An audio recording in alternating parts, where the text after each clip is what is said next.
밝혔습니다. 서울경찰청 반부패 공공범죄수사대는 2019년 민화협의 소금 지원 사업을 총괄한 대외협력팀장 엄모 씨가 주중 북한 대사관 관계자에게 3,500만 원을 건넨 내역을 확인해 수사하고 있습니다.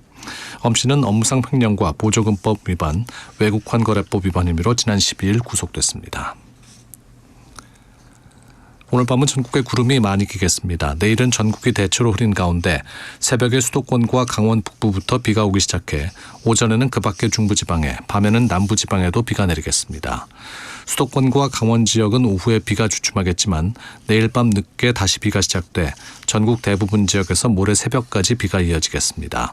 내일 아침 기온은 서울 16도 등 전국이 7도에서 17도로 오늘보다 5도에서 11도 정도 높겠습니다. 낮 최고 기온은 서울 19도 등 전국이 16도에서 25도로 오늘보다 2도에서 5도가량 낮겠습니다. 바다의 물결은 동해 중부 먼바다에서 비교적 높게 일겠습니다. 서울 현재 기온 17.4도입니다. KBS 제1라디오 10시 뉴스를 마칩니다. 윤인구였습니다. KBS.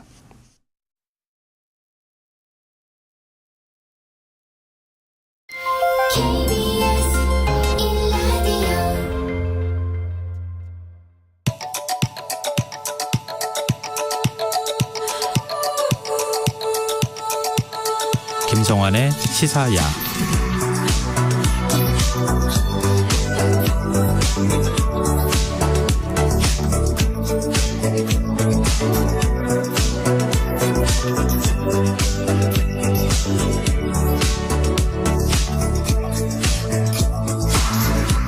하루의 마무리, 오늘도 함께 하시죠. 시사평론가 김성환입니다. 우리 축구 국가대표팀이 어제 베트남과의 경기에서 대승을 거두면서 A매치 3연승을 달리고 있는데요. 이런 성적에도 불구하고 위르겐 클리스만 감독을 향한 여론은 여전히 냉담합니다. 실제로 어제 경기에서도 클리스만 감독을 향한 환호는 듣기 어려웠는데요. 대체 왜 그런 건지 더 깊이 들여다보는 인터뷰 시간에 전문가와 얘기 나눠보겠습니다. 수요일 코너죠. 기후위기 시대 더 나은 미래를 제안하는 지구생활 백석 코너도 마련돼 있으니까요. 많은 관심 부탁드립니다. 김성환의 시사에는 언제나 청취자 여러분들의 관심과 참여 기다립니다. 애청자분들이라면 이미 저희가 청취율 조사 기간 맞아서 작은 이벤트 진행하고 있다는 거 다 아실 텐데요.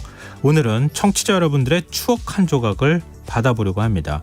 인생에서 가장 행복하고 좋았던 기억, 가을하면 떠오르는 추억이 있다면 문자 보내주십시오. 평소보다 많은 분들께 모바일 피자 쿠폰 보내드릴 텐데요. 참여하실 번호는 샵9730이고요. 짧은 문자 50원, 긴 문자는 100원의 이용료가 부과됩니다. 또 저희 방송을 유튜브를 통해서도 실시간으로 시청 또 참여하실 수 있는데요. KBS 라디오 채널 들어오셔서 구독, 좋아요 많이 눌러주시길 부탁드립니다. 김성환의 시사야, 그럼 지금 시작하겠습니다.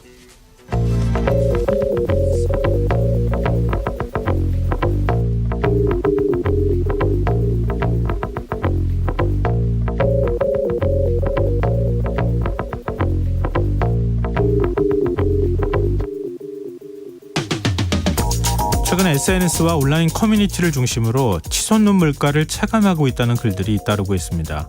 특히 공깃밥 2,000원이라고 적힌 메뉴판 인증샷이 지금의 물가를 보여주는 단적인 사례로 꼽히고 있는데요. 공깃밥 2,000원 시대, 청취자 여러분들의 주머니 사정 어떠신가요? 고물가를 실감케 하는 사례는 또 있습니다. 날씨가 서늘해지면서 다시 거리에 등장한 붕어빵의 경우 한 개에 1,000원을 받는 곳이 적지 않다는데요. 상황이 이렇다 보니 온라인에서는 빵플레이션이라는 말까지 나오고 있다고 합니다. 한국소비자원에 따르면 지난달 서울 지역의 짜장면 한 그릇 가격이 1년 전보다 10% 이상 오르면서 사상 처음으로 7,000원 선을 넘었다고 하죠. 식당 삼겹살 가격도 지난해보다 22% 오르면서 1인분 가격이 2만 원에 육박했는데요. 문제는 집에서 해먹는다고 해도 상황이 크게 다르지 않다는 겁니다. 통계청이 조사한 지난달 신선식품 물가는 지난해 같은 기간에 비해 6.4% 올랐는데요. 배추 한 포기 가격이 평균 6,587원까지 오르면서 김치 만들기를 포기하는 이른바 김포조까지 나오고 있다고 하죠. 정부는 최근 김장재료 수급 안정책을 발표하고 유류세 인하 기간을 연말까지 연장하기로 했지만 이러한 조치만으로 충분치 않다는 게 시장의 평가인데요. 공깃밥 추가마저 지갑 사정을 따져봐야 하는 고물가 상황에서 그 극한에 내몰리는 건 결국 서민들과 취약계층이라는 걸 정부가 잊어서는 안 되겠습니다.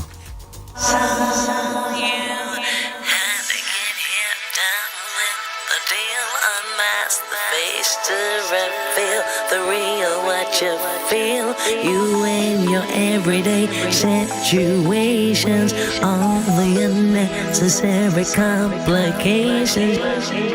오늘 밤 당신 안에 꿈틀거리는 지식 충전 본능이 깨어납니다. 여러분의 자유탐구 영역 김성환의 시사야.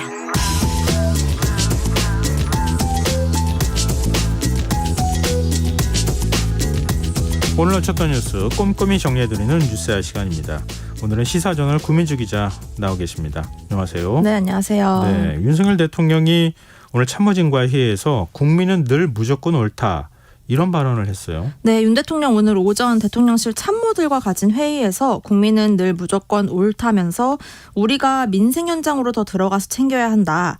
어떠한 비판에도 변명해서는 안 된다. 이런 식으로 당부를 한 것으로 전해졌습니다. 네. 대통령실 고위 관계자는요. 국민은 늘 무조건 옳다. 이 윤 대통령의 발언이 이번 서울 강서구청장 보궐선거 패배와 관련된 건가라는 거 묻는 기자의 질문에 정치에서 민심은 천심이고 국민은 왕이라는 걸 늘 새기고 받들고 있다면서 그런 의미로 생각해달라라고 답했습니다.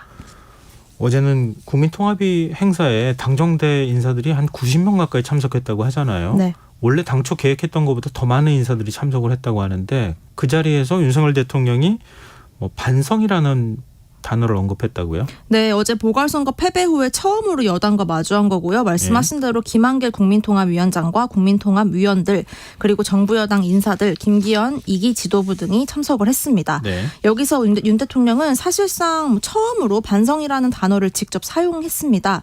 김한길 위원장의 국민통합위를 띄워주는 과정에서 나온 말로 해석이 되는데요. 윤 대통령은 이 국통위가 내놓은 다양한 정책 제언들을 당과 내각에서 관심 있게 꼼꼼하게 읽어주길 당부한다라고 하면서 그동안 그것들이 얼마나 정책 집행으로 이어졌는지 저와 내각이 돌이켜보고 반성하겠다라고 말한 겁니다. 네. 국통위 1년 성과 보고서를 인쇄해서 여당에도 백부 전달하는 등 국통위 성과를 높이 평가하는 메시지를 이어갔고요. 윤 대통령은 어제 자리에서 또 국민통합 계속해서 강조하기도 했습니다.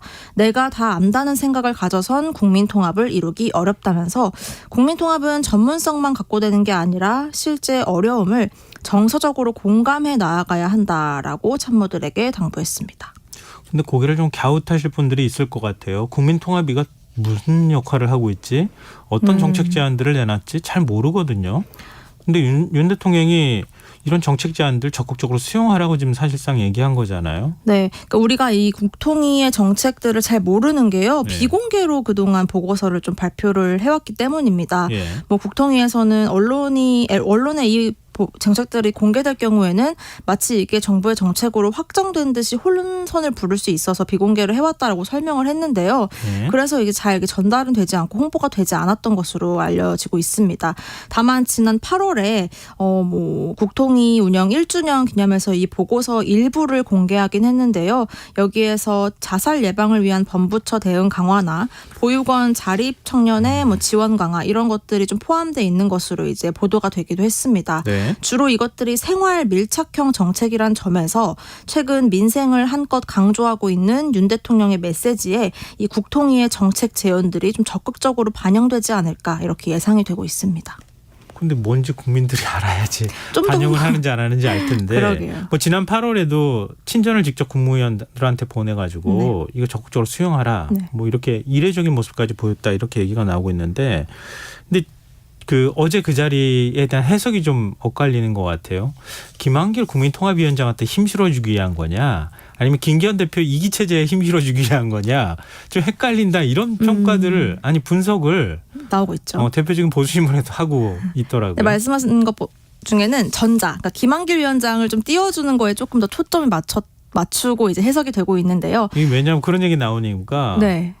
김기현 대표 체제가 만약에 12월까지 가지를 못한다고 못하면? 하면 비대위 체제로 넘어갈 때 그때 김한길 국민통합위원장이 비대위원장 맡는 거 아니냐. 네. 이거하고 같이 맞물려 가지고 그런 거잖아요. 맞아요. 이렇게 막역한 사이로 일단 알려져 있기도 하고요. 뭐 일각에서는 뭐 김한길 위원장과 손잡고 뭐 신당 창당을 할 거다 이런 얘기까지 나오고 있고 어쨌든 윤 대통령이 김한길 위원장에게 뭔가 중책을 총선 전에 맡길 수 있다 이런 얘기들이 여러 시나리오로 나오고 있는 상황입니다. 네. 그러면은 보궐선거 이후에 사실상 뭐 당 지도부 인적 쇄신은 없었던 거잖아요. 네, 그 사실상. 부분에 대해서는 뭐 윤 대통령이 지금 신임 지도부를 뭐 임명직이긴 하지만 지금 그 청와대에서 물론 만찬이 있었으니까 청와대로 불렀다고 표현할게요. 네.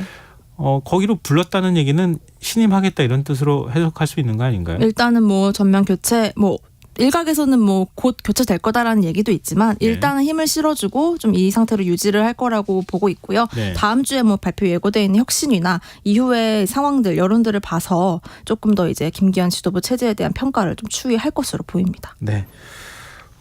지금 혁신위 얘기가 나왔으니 말인데요. 국민의힘 혁신위 어떻게 구성하는 겁니까? 지금 오늘 브리핑한 걸 보면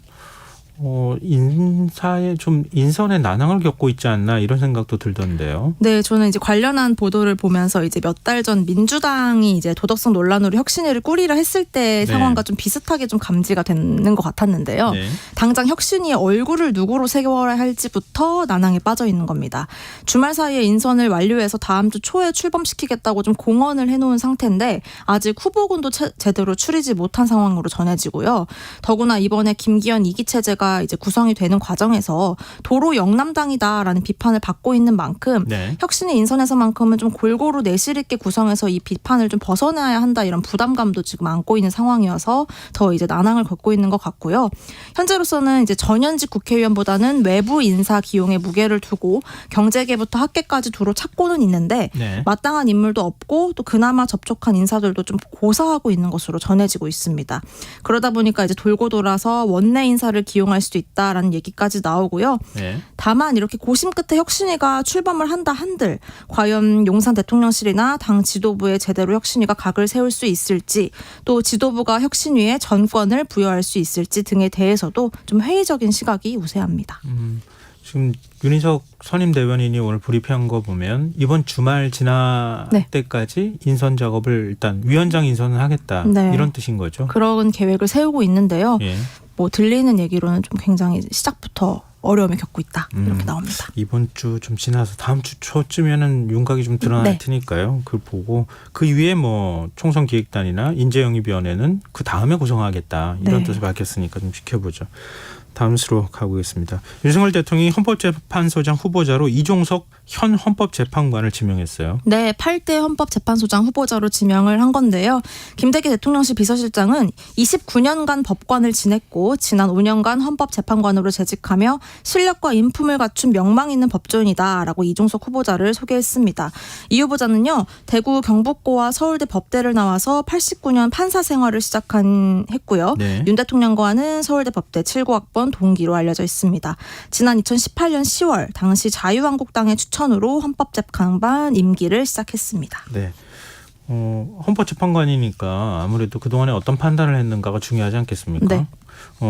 지금 그 이종석 후보자는 어떤 판단들을 내려왔습니까? 네, 일단 헌재 내에서 지금 재판관 중에서는 가장 보수 성향으로 분류가 되는데요. 네. 주요 사건에 대해서도 좀 살펴보면 그의 성향을 좀 엿볼 수 있습니다. 대표적으로 2020년 고 백남기 씨 사망과 관련해서 집회 현장 물대포 직사가 위헌이라는 결정을 내릴 때 홀로 반대 의견을 냈었고요. 앞서 2019년 낙태죄가 헌법에 어긋난다는 헌재 결정이 내려질 당시에도 네. 태아의 생명권을 근거로 들며 합헌 의견을 낸 바 있었습니다. 교원들의 정치단체 가입을 금지해야 한다는 합헌 의견도 냈었고요. 네. 지난 3월에는 민주당이 주도한 검수완박법이 무효라는 취지의 의견을 낸 바도 있습니다. 가장 최근엔 7월이죠. 이상민 행안부 장관 탄핵 때 주심을 맡아서 기각 결정을 이끌기도 했습니다. 그럼 헌재 재판관 가운데 가장 보수 성향이 강하다. 네. 이렇게 분류해도 되겠네요. 분류가 되고 평가도 되고 있습니다. 예. 저희 정치권 반응은 어떻습니까? 민주당은 윤 대통령이 또 친구의 절친이라는 이유로 부적격자였던 이균용 후보자를 사법부 수장으로 지명을 하더니 이번에는 아예 대학 동기 친구를 헌재 소장으로 임명하려 한다면서 공사 구분이 되지 않느냐, 법대 동기 사랑이 각별하다고 비판하고 있습니다. 그러면서 브레이크를 밟으라고 했더니 엑셀을 밟고 있다. 윤 대통령 사전에 반성이란 단어는 없는 것 같다고 지적을 했고요. 네. 이 후보자 지명이 이번 보궐선거 민심에 대한 답변이냐라고 되묻기도 했습니다. 반면에 여당에서는요, 더 이상의 헌재 공백은 없어야 한다면서 이번만큼은 부결을 반드시 막겠다고 벼르고 있고요. 이미 재판관 임명 때 청문회 검증을 거쳤고 심지어 그때가 문재인 정부였는데 추가로 문제될 게 뭐 있겠냐 이런 입장입니다. 근데 이종석 그 후보자가 헌법재판소장을 임기를 한 11개월밖에 못 한다고요? 네. 이 후보자가 2018년 10월 18일에 헌법재판관 임기를 시작했는데요. 예. 내년 10월 17일이면 이제 6년 임기가 끝나게 되죠. 인사청문회 등 절차가 지금부터 일사천리로 진행이 돼서 현재 유남석 헌재소장 퇴임 직후인 11월 11일부터 임기를 시작한다 해도 말씀하신 대로 임기가 고작 11개월 정도 남게 되는 겁니다. 네. 이렇게 바로 임명 절차가 진행이 돼도 약 10개월간 헌재소장을 지낸 과거 이진성 전 소장에 이어서 두 번째로 단기 헌재소장이 되는 건데요. 이게 왜 그러냐면 예. 헌재소장은 재판관 중에서 임명을 하도록 일단 헌법에 명시가 돼 있거든요. 근데 이 재판관을 하다가 소장이 되면 예. 일정 임기가 다시 시작되는 게 아니라 6년 중에 남은 재판관 임기만 소장으로 이제 수행을 하게 됩니다. 예. 그래서 이 때문에 과거 노무현 정부 때부터 계속해서 이 임기 관련한 논쟁은 있어 왔거든요. 그래서 민주당은 이 임기가 얼마 안 남았다는 부분에 대해서 계속해서 지적하고 있는 상황이고요. 대통령실 관계자도 이 부분에 대한 고민은 있었지만 다른 후보자 찾는 게 쉽지 않다라면서 좀 빠른 통과를 요청하고 있습니다. 그러면은 새로운 헌법재판관을 선출할 때 네. 그때 이제 임명할 때 그때 임명하고 난 다음에 헌법재판소장을 임명을 하면 그러면 6년 임기를 그냥 채울 수 있지만 네. 도중에 헌법재판소장 임기가 끝나가지고 잔여 임기가 남아있는 헌법재판관이 임명될 때는 자신의 임기를 채우고 그냥 헌법재판소장 자리도 그만둬야 되는 상황이라는 그렇습니다. 거죠. 헌재소장의 임기 같은 게 좀 명시가 안 돼 있는 상황이어서 지금 그렇게 굴러가고 있는 게 10여 년 넘게 이어지고 있는 겁니다. 헌법을 나중에 개정할 때 이거 어떻게든 손 봐야 될 필요가 네. 있지 않나 이런 생각이 드네요. 근데 헌법이 이렇게 돼 있으니까 어떻게 할 수도 없는 방법이 그런 없죠. 상황이네요. 네. 자, 지금 여러분께서는 KBS 1라디오 김성환의 시사야와 함께하고 계십니다. 계속해서 뉴스야 이어가겠습니다. 21대 국회 마지막 국정감사 오늘로 9일차 지금 맞고 있는데요. 복지국감에서 이른바 문재인 케어 두고 여야가 공방을 벌였다고요. 네, 건강보험의 보장성을 강화하는 정책이죠. 문재인 케어 오늘 복지위 국정감사 주요 쟁점으로 떠올랐습니다. 여당은 건강보험 재정 부담을 늘린 포퓰리즘이라고 깎아내렸고요. 네. 무작정 이렇게 보장률만 높인다고 좋은 정책 아니다라고 평가했습니다. 여기에 야당은 이러한 문제를 입증할 근거가 턱없이 부족하다면서 과거 이명박 박근혜 정부에서도 이 건보의 보장성 강화를 강조했는데 유독 윤석열 정부만 보장성 강화를 포퓰리즘으로 매도하고 있다라고 지적했습니다. 앞서 감사원은 지난해 1,600원 규모의 급여 기준 위반이 의심된다고 발표를 했고요. 이어서 윤 대통령이 이것을 의료 남용으로 규정하고 이 문재인 케어를 손보겠다고 밝힌 바 있었습니다.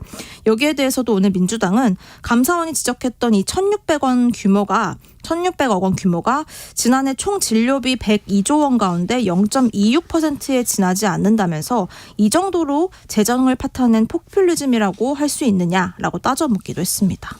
네, 지금 뭐 국감에 출석한 정기석 건강보험공단 이사장 발언이 좀 논란이 되고 있어요.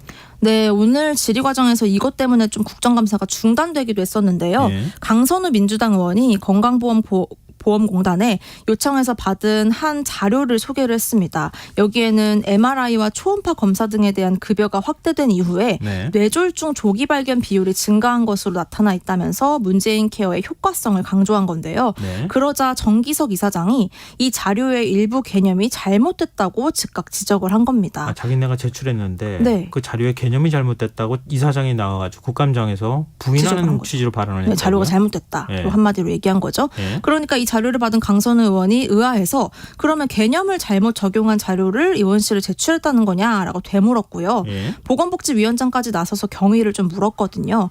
그런데 정 이사장이 야당이 자료를 제출하라고 상당히 강요를 해서 그렇게 낼 수밖에 없었다라고 답해서 논란이 벌어진 겁니다. 야당 의원들은 이 말을 듣고 의원실의 자료 요청을 강요라고 하는 게 제대로 된 태도냐며 강하게 질타를 했고요. 국감이 20분여간 정회되기도 했습니다. 정 이사장은 이후에 사과를 했고 강요란 표현은 강한 요청이었다라는 뜻으로 해명을 하긴 했습니다. 아니 아무리 강한 요청을 한다 하더라도 어떻게 피감기관에서 없는 자료를 야당 입맛에 맞춰서 줘요?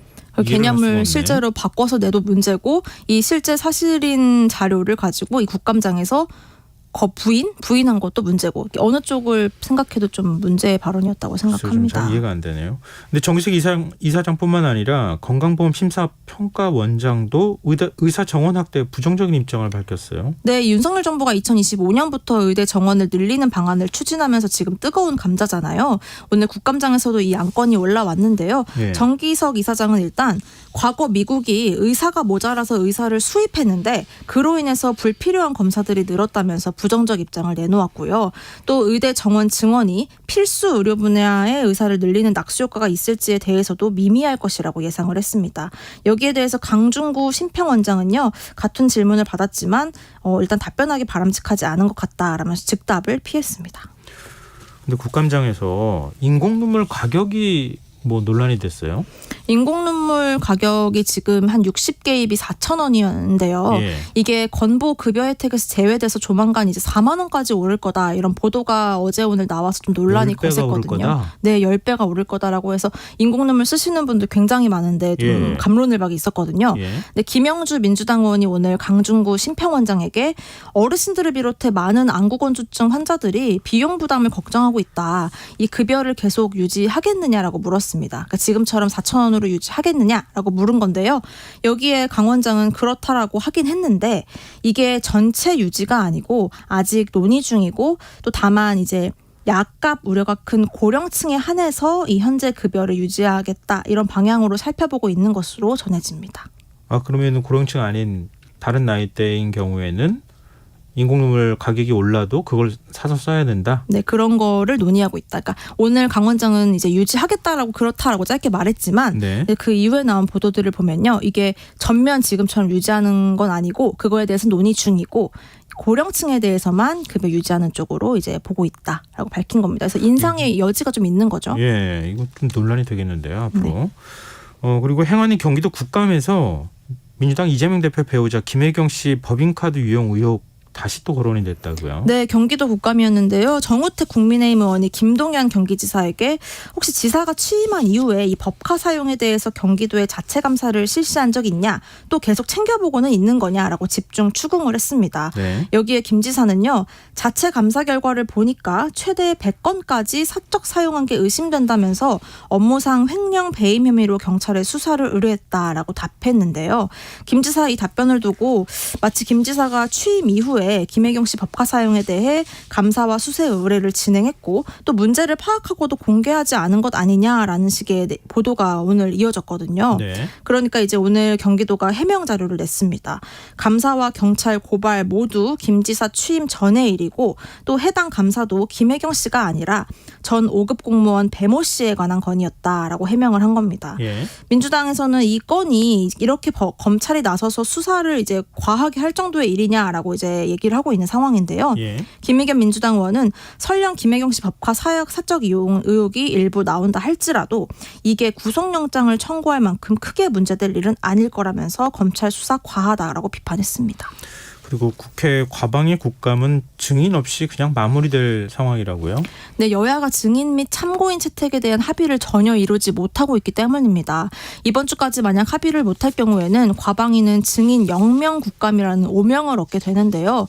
여야 모두 이견이 갈리고 있는 이 구체적인 증인 명단에 대해서는 밝히지 않고 있는데 일단 좀 살펴보면 여당은 뉴스타파 대장동 인터뷰 의혹 관련 증인들이나 또 항저우 아시안게임 그 중국 응원 논란 관련해서 네이버나 카카오 관계자들 출석을 요구하고 있고요. 민주당은 R&D 예산 삭감과 관련한 현장 목소리를 듣기 위한 증인, 그리고 KBS 사장 선임 과정에 관련해서 이사회 관계자 등을 불러내야 한다고 요구하고 있어서요. 양쪽 다 이거 가지고 이제 합의를 못 이루고 있는 상황입니다. 네. 서울 지하철 1호선에서 8호선을 운영하는 서울교통공사 노동조합 다음 달 9일 총파업 예고했는데요. 일단 뭐 사측하고 협상이 결렬이 된 거잖아요. 네. 지금 뭐가 쟁점이 되고 있습니까? 네, 2년 연속 파업에 돌입하겠다라고 밝히고 있는 건데요. 오늘 기자회견도 열었습니다. 파업 일정과 향후 계획 구체적으로 알리면서요. 네. 이 사측의 인력 감축 계획 철회를 요구하고 있습니다. 네. 노조 측은 지난해 이태원 참사를 겪고도 서울시가 서울 시민과 노동자의 생명보다 돈을 더 중요하게 생각하는 것이냐면서 오세훈 시장이 2021년과 22년 노사 합의를 통해 강제적인 구조조정 없다라고 약속을 해놓고 그 합의를 지금 무시하고 있다고 비판을 했습니다. 따라서 인력 감축과 외주화를 멈추고 올해 최소한 안전인력 771명을 채용하지 않으면 파업은 막을 수 없을 것이다 라고 강조하고 있는데요.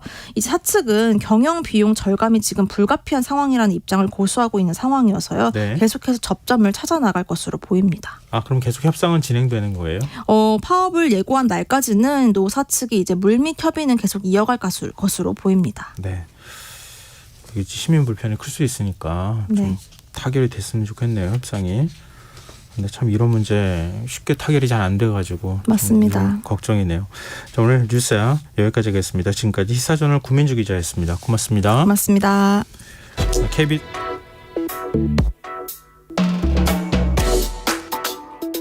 더 나은 내일을 준비하는 시간 KBS 1라디오 김성환의 시사야.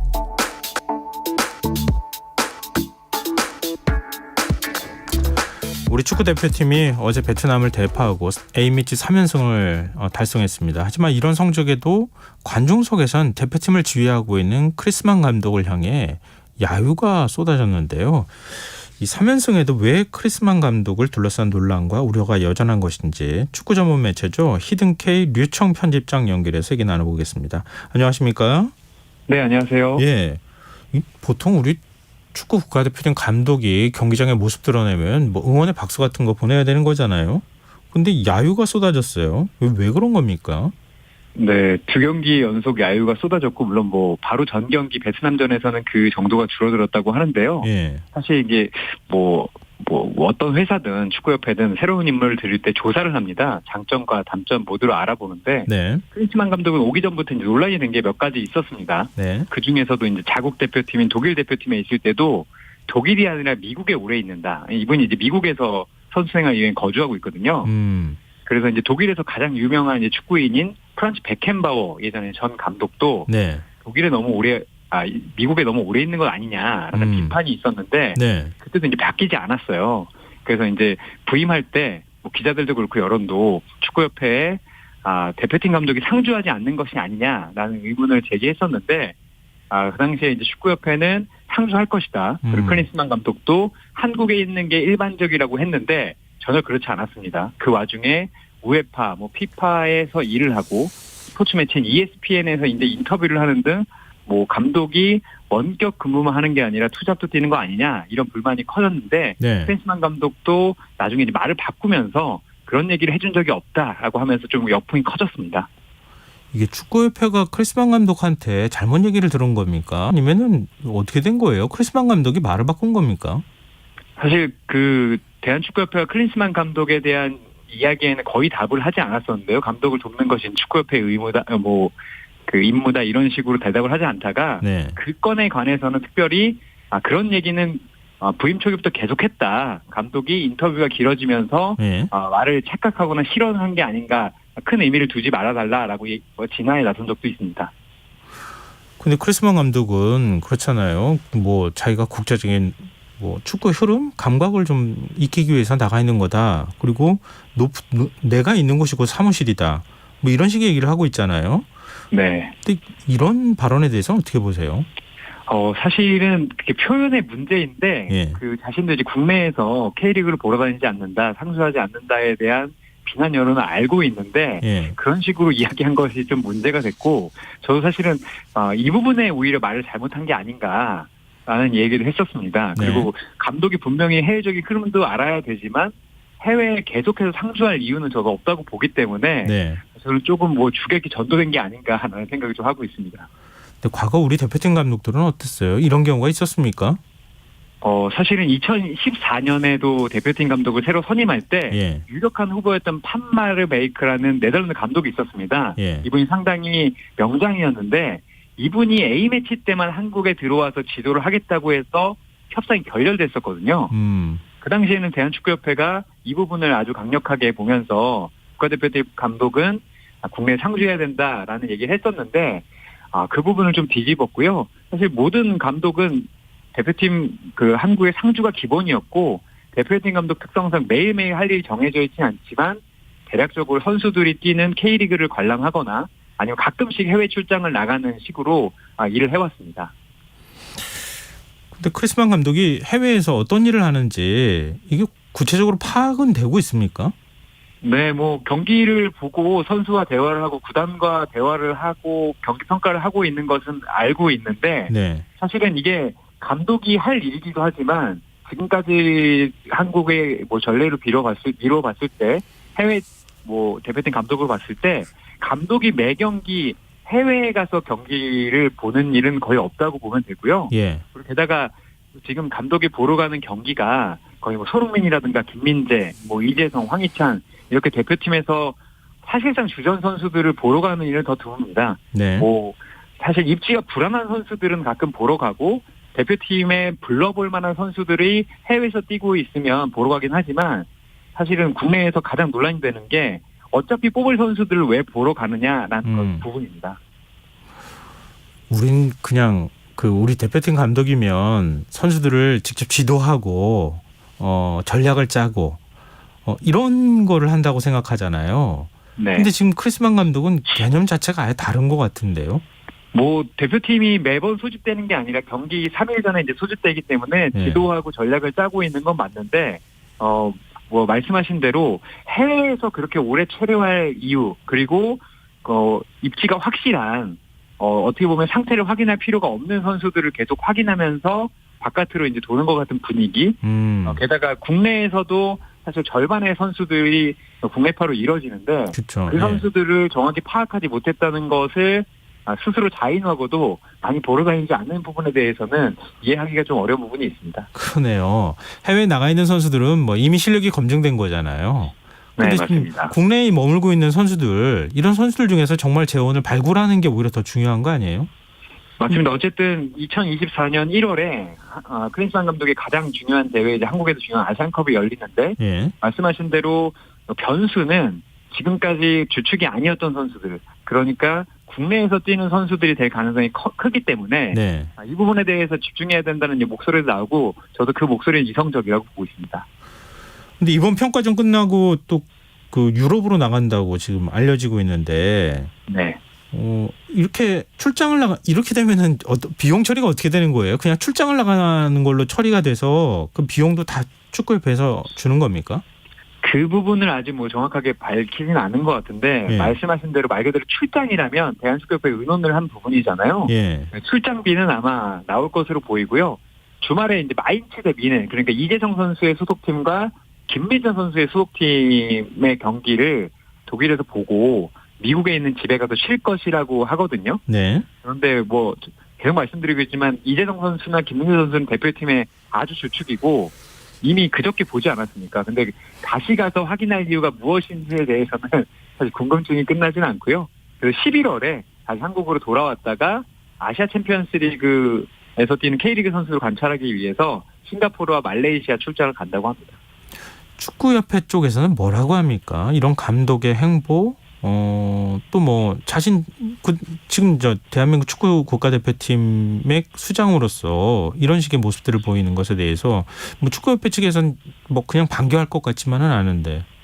사실 저는 가장 큰 문제는 클린스만 감독을 선임하고 이렇게 운영하는 대한축구협회라고 생각하고 있고요. 예. 이번에 사실 감독은 물론이고 코치까지 정말 예외적인 계약을 했습니다. 코치 중에서도 안드레아스 헤어초코 수석 코치는 고국 오스트리아에서 축구 해설가로도 일을 하고 있거든요. 예. 감독만 투잡이 아니라 어떻게 보면 수석 코치도 투잡을 하고 있는 건데 이렇게 예외적인 계획을 했다면 운영 방안이라든가 평가 방안이라든가 말씀하신 근태 평가라든가 이런 거에 계획을 세워놓고 해야 되는데 네. 축구협회는 사실 의전이 없습니다. 물어보면 예. 클린스만 감독이 일단 선임했으니 잘 돕는 게 우선이라는 이야기를 하는데 제가 보기에는 대한축구협회가 한국 축구의 이제 기준을 잡아야 되는데 클린스만 감독이 한국 축구의 기준을 정하고 있는 듯한 모습까지 좀 보여지고 있습니다.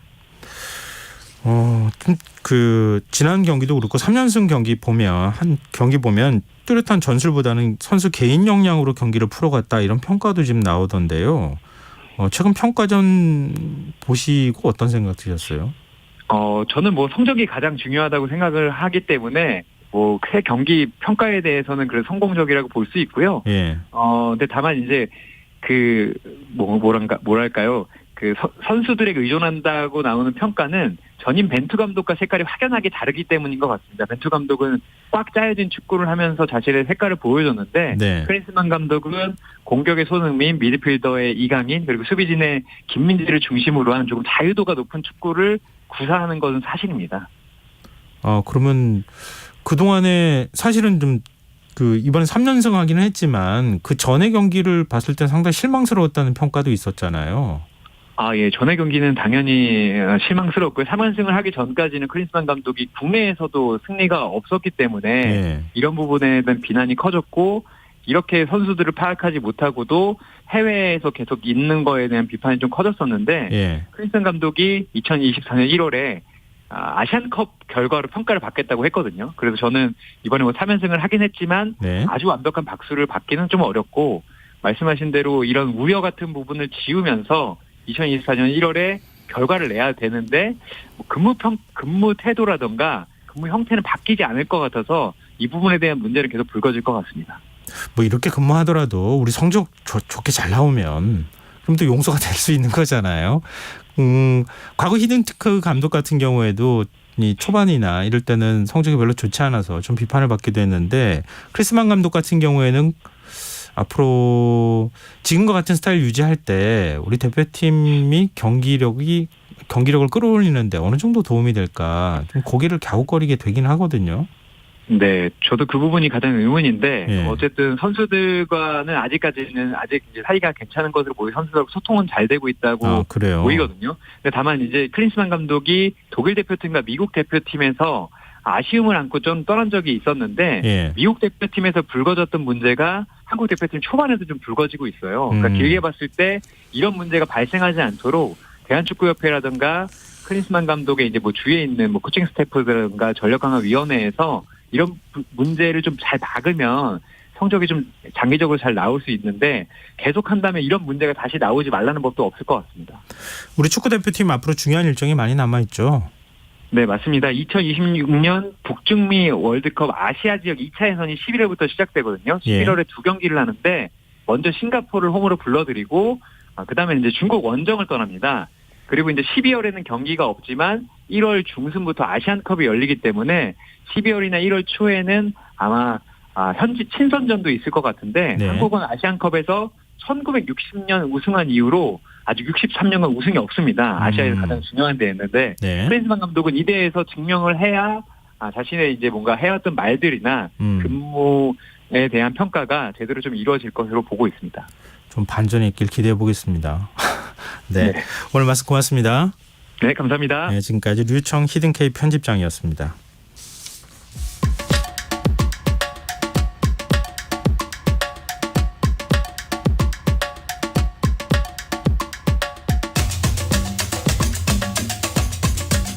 이스라엘과 팔레스타인 무장정파 하마스의 전쟁이 국제정치와 경제에 상당한 파장을 불러오고 있는데요.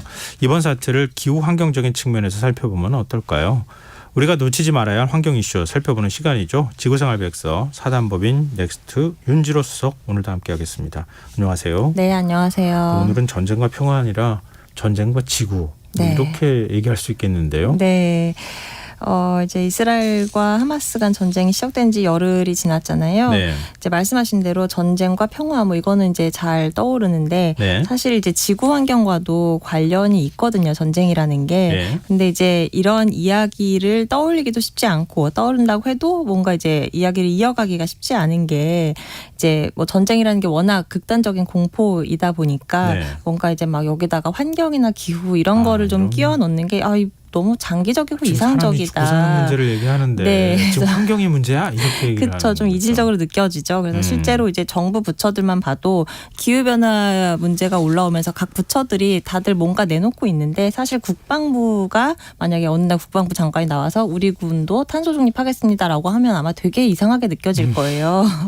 그 국방부가 네. 우리 탄소 배출 안 하겠습니다 이렇게 얘기하는 것도 네. 뭔가 좀 어색한 느낌도 들긴 해요. 네, 맞습니다. 그래서 실제로 별로 이제 최근 1년간 자료를 찾아봐도 뭐 딱히 네. 나온 건 없더라고요. 그런데 사실은 이렇게 잘 섞이지 않는 문제라고 해서 이게 실제로 존재하지 않는 문제냐 뭐 그건 또 아니거든요. 그리고 이제 기존에 찾아봐도 전쟁을 계기로 해서 뭐 전쟁이 일어날 때는 사실 생각 염두에 두진 않았으나 결과적으로 나중에 뒤돌아보니 뭐 환경이나 에너지 정책에 영향을 주기도 하고 뭐 이런 것들이 있어요. 또 반대로 기후 때문에 갈등이 고조돼서 전쟁의 위기로 이어지기도 하고 그래서 오늘 이런 이야기들을 하나씩 짚어보려고 합니다.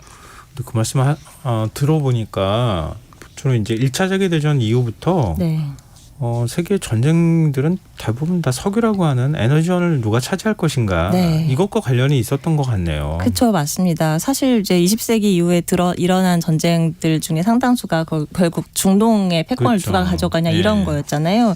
이제 말씀하신 것처럼 20세기를 정의 내린 키워드를 몇 개 뽑아봐라라고 하면 석유가 빠지지 않을 거예요. 예. 근데 사실 20세기가 열린 그 직후만 해도 여전히 무게 중심은 석탄이었어요. 우리 예를 들면 우리가 뭐 타이타닉 같은 커다란 배도 석탄으로 사실 움직였거든요. 네. 근데 이제 석유가 이렇게 부각이 된 게 1차 대전을 계기로 그랬다고 합니다. 그러니까 영국의 이제 당시 해군 장관이었던 윈스턴 처칠이 독일 해군력을 좀 넘어서기 위해서 함대 연료를 석탄에서 석유로 바꾸는 그 당시로서는 굉장히 모험적인 결정을 내렸어요. 그래서 이제 그때부터 석유가 굉장히 전략 물자로서 가치가 있구나 이런 이제 인식이 퍼지면서 그때부터 중동 유전을 누가 손에 넣느냐 이게 곧 누가 더 힘이 세냐 이걸 보여주는 요인이 됐죠. 그리고 이제 잘 아시다시피 4차 중동 전쟁에서 이제 아랍권이 석유를 무기화하면서 1차 오일 쇼크가 벌어지기도 했고요.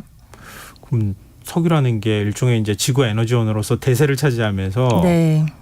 물론 이제 환경에 대한 개념은 나중에 생겨나긴 한 거긴 하지만 네.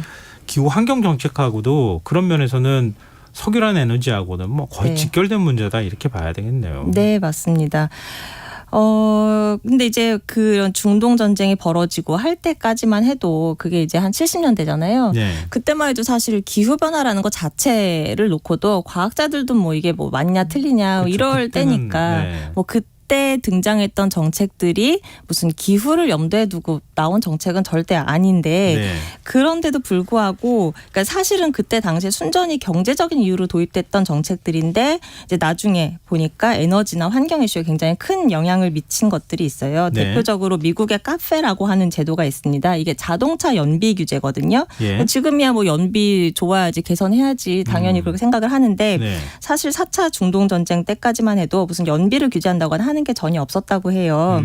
그런데 이제 1차 오일 쇼크로 국제 유가가 막 뛰면서 네. 이거 석유 수요를 계속 이렇게 그냥 늘어나게 냅두면 안 되겠네. 뭐 이제 이런 이제 생각을 하면서 이제 먼저 잡았던 게 자동차 연비였던 거죠. 네. 그래서 이제 그 갤런당 27.5마일 수준으로 연비를 향상시키게 하는 카페라는 제도가 이제 등장을 하게 되는데 이게 세계 최초의 자동차 연비 규제였다고 합니다.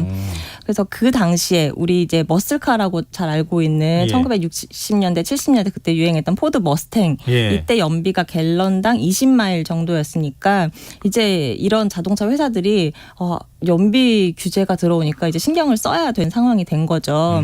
그래서 이런 정책이 이 그대로 이 틀 자체가 지금까지도 이어져 오고 있습니다. 그래서 2000년대 말부터는 이제 이산화탄소 배출량을 기준으로 또 관리가 되고 있고요. 우리나라 자동차 온실가스 규제도 요 미국의 카페 제도를 본따서 만들어졌어요.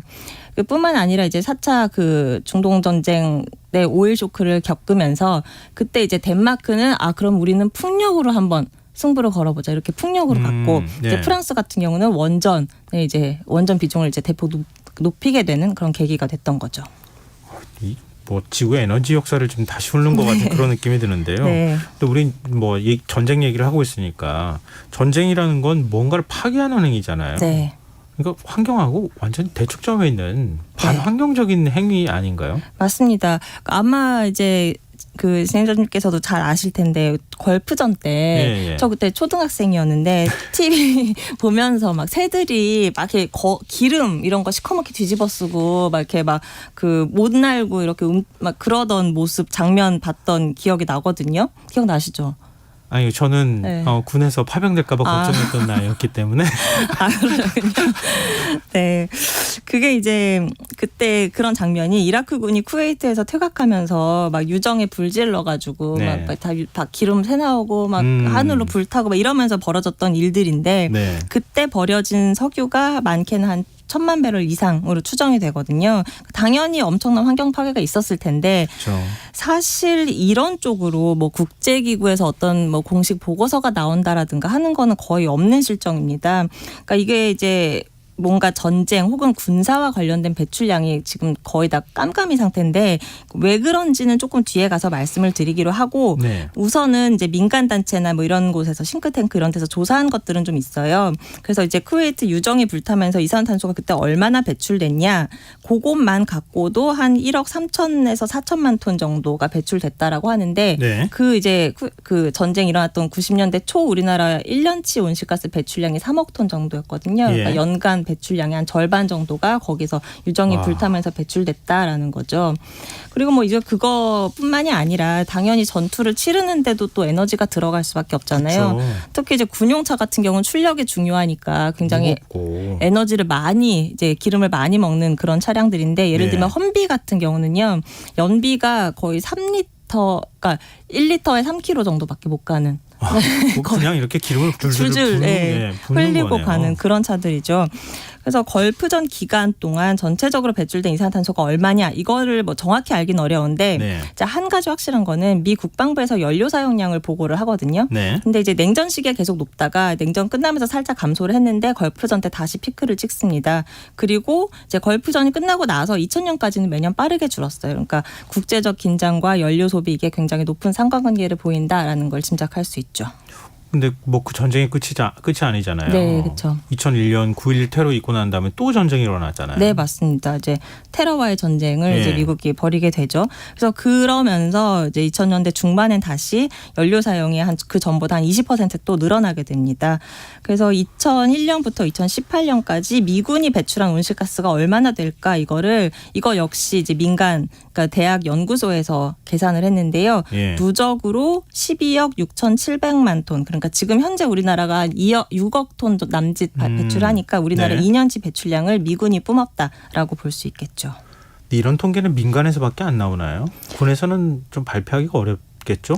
네, 이제 아무래도 제가 처음에도 뭐 기후 국방 이거 너무 안 어울린다 말씀드린 것처럼 예. 제가 어떤 뭐 안보 보안 뭐 이런 이유로 이제 각 국방 배출량이 사실은 잘 공개는 잘 안 되고 있어요. 예.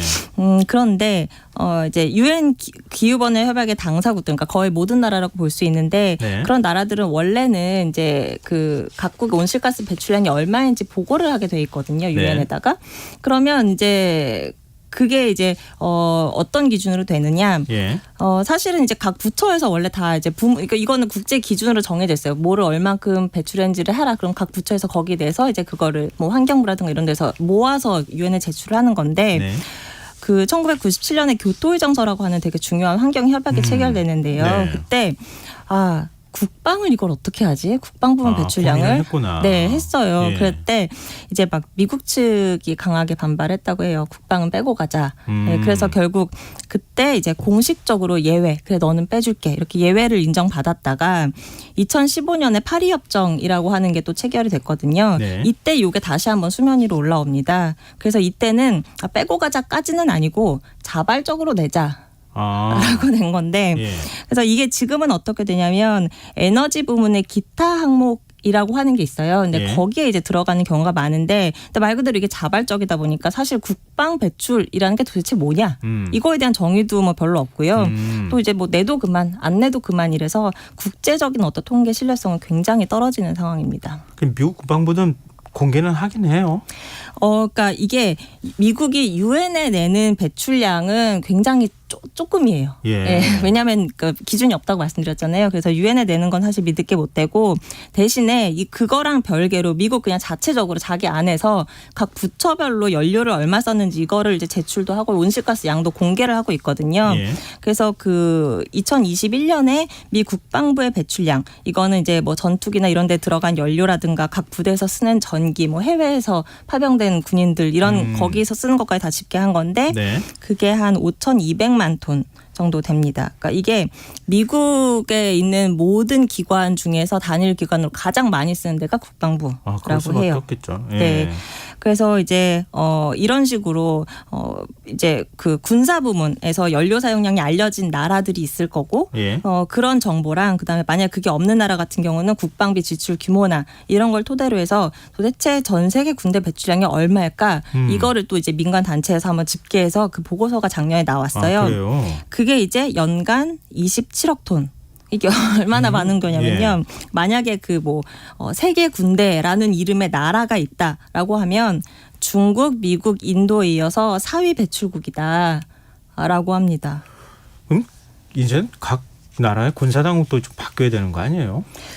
그렇죠. 그게 이제 실제로 최근 들어서 특히 한 2020년 전후를 해서 분위기가 좀 달라지고 있습니다. 아, 그래요? 그러니까, 예, 두 가지 이유가 있는데요. 기본적으로는 이제 서구에서 그 기후 위기에 대해서 경각심이 굉장히 높아지고 있잖아요. 뭐 예. 그런 이유들. 그러니까 이렇게 4위 배출국이라는데 이걸 우리가 계속 이렇게 없는 것처럼 해도 되냐? 뭐 이런 이제 지적이 나오고 있고요.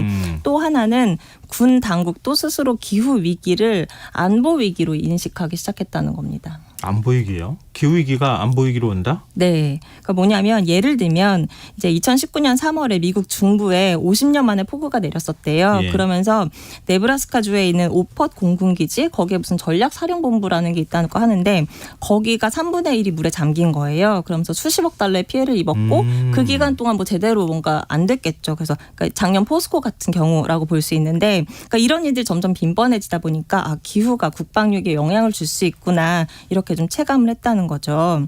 그리고 이제 기후위기가 심해지면 취약국부터 아무래도 많이 흔들릴 거 아니에요. 그러면 난민이 증가할 수 있고 그래서 난민이 뭐 얼마나 증가할 건지 숫자는 기관마다 상이한데 2050년이 되면 거의 뭐 억 단위 인구가 지금 현재 사는 곳에서 이제 생을 계속 이어가기 어려울 거다 이렇게 전망을 합니다. 그러면 지금도 유럽은 난민 문제가 심각한데 네. 그래서 이제 기후가 결국 전쟁 위기까지도 이어질 수 있겠구나 이런 인식이 퍼지고 있습니다. 무기를 줄이는 세상이 와야 되겠는데요. 그러게요. 전쟁과 평화뿐만 아니라 전쟁과 지구도 좀 신경 써야 된다.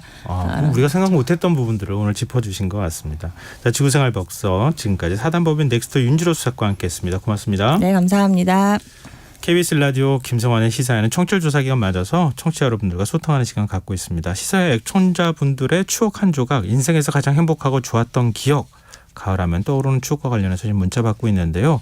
휴대전화 뒷자리 3425 쓰시는 청취자분께서 저는 결혼 7년 만에 어렵게 우리 딸 소연이를 낳았어요. 그렇게 귀한 딸이 벌써 수능을 준비하는 고3이 되었네요. 가을에 태어나서 식성도 좋고 건강한 아이를 만난 게 제게는 최고의 추억입니다. 이렇게. 고3인데 힘드실 것 같은데. 네. 5065님. 가을이면 헤어진 전 남친 부모님이 생각나요. 고깃집을 하고 계셔서 학교 끝나면 일을 도와드리곤 했는데 그때마다 꽃감을 주셨거든요. 이제 전 남친 생각은 안 나는데 이상하게 그때 먹었던 달달하고 애정이 가득했던 꽃감은 잊혀지지가 않네요. 이렇게 문자 주셨습니다. 재치 있는 문자신 것 같습니다. 그거 어떡하죠? 계속 꽃감이 생각나면. 네, 알겠습니다. 청취자분들 문자 계속 받겠습니다. 참여해 주실 문자 번호는 샵 9730이고요. 짧은 문자 50원, 긴 문자는 100원의 이용료가 부과됩니다. 또 콩 게시판과 유튜브를 통해서도 무료로 참여하실 수 있습니다. KBS 라디오 김성환의 시사 1부 순서 여기서 마무리하겠습니다. 저는 11시 정각 2부에 다시 찾아오겠습니다.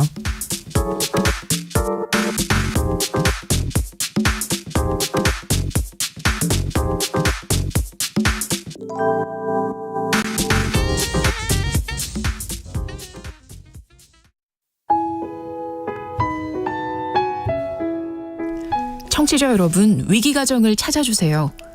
어려운 경제 상황 속에서 긴급한 경제적 지원이 필요한데도 복지 사각지대에 놓여 있어 아무런 지원도 받지 못하고 극한 상황으로 내몰리고 있는 위기가정이 늘고 있습니다. KBS 강태원 복지재단에서는 사회안전망에서 벗어나 위기에 처해 있는 가정을 발굴해 긴급 지원하는 사업을 진행합니다. 여러분 주위에 스스로의 힘만으로는 도저히 일어설 수 없는 힘든 이웃이 혹시 있는지 찾아봐 주세요. 우리 사회의 건강한 구성원으로 신속히 복귀할 수 있도록 KBS 강태원 복지재단이 작은 힘을 보태겠습니다. 여러분의 제보 전화를 기다립니다. KBS 강태원 복지재단 제보 전화 1533-0900, 1533-0900입니다.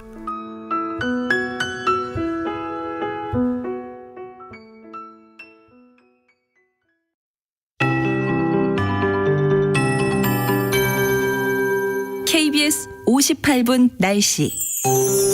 내일은 전국이 대체로 흐리겠습니다. 아침까지 남부 내륙 곳곳에 안개가 끼겠으니 교통안전에 유의하시기 바랍니다.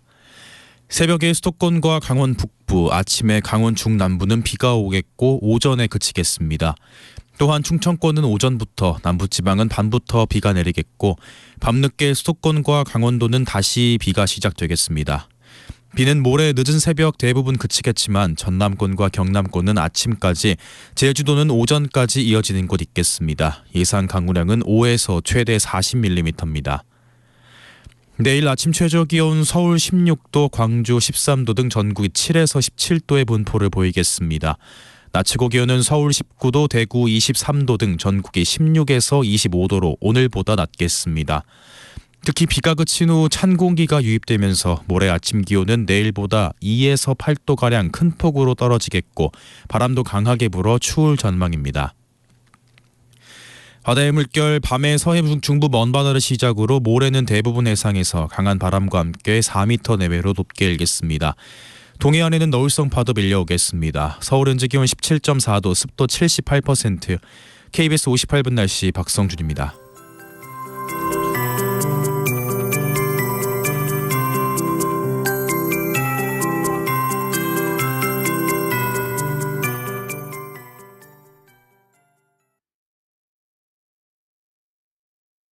정성을 다하는 국민의 방송 KBS가 11시를 알려드립니다. AM 711kHz, FM 97.3MHz, KBS 1라디오입니다. HLKA.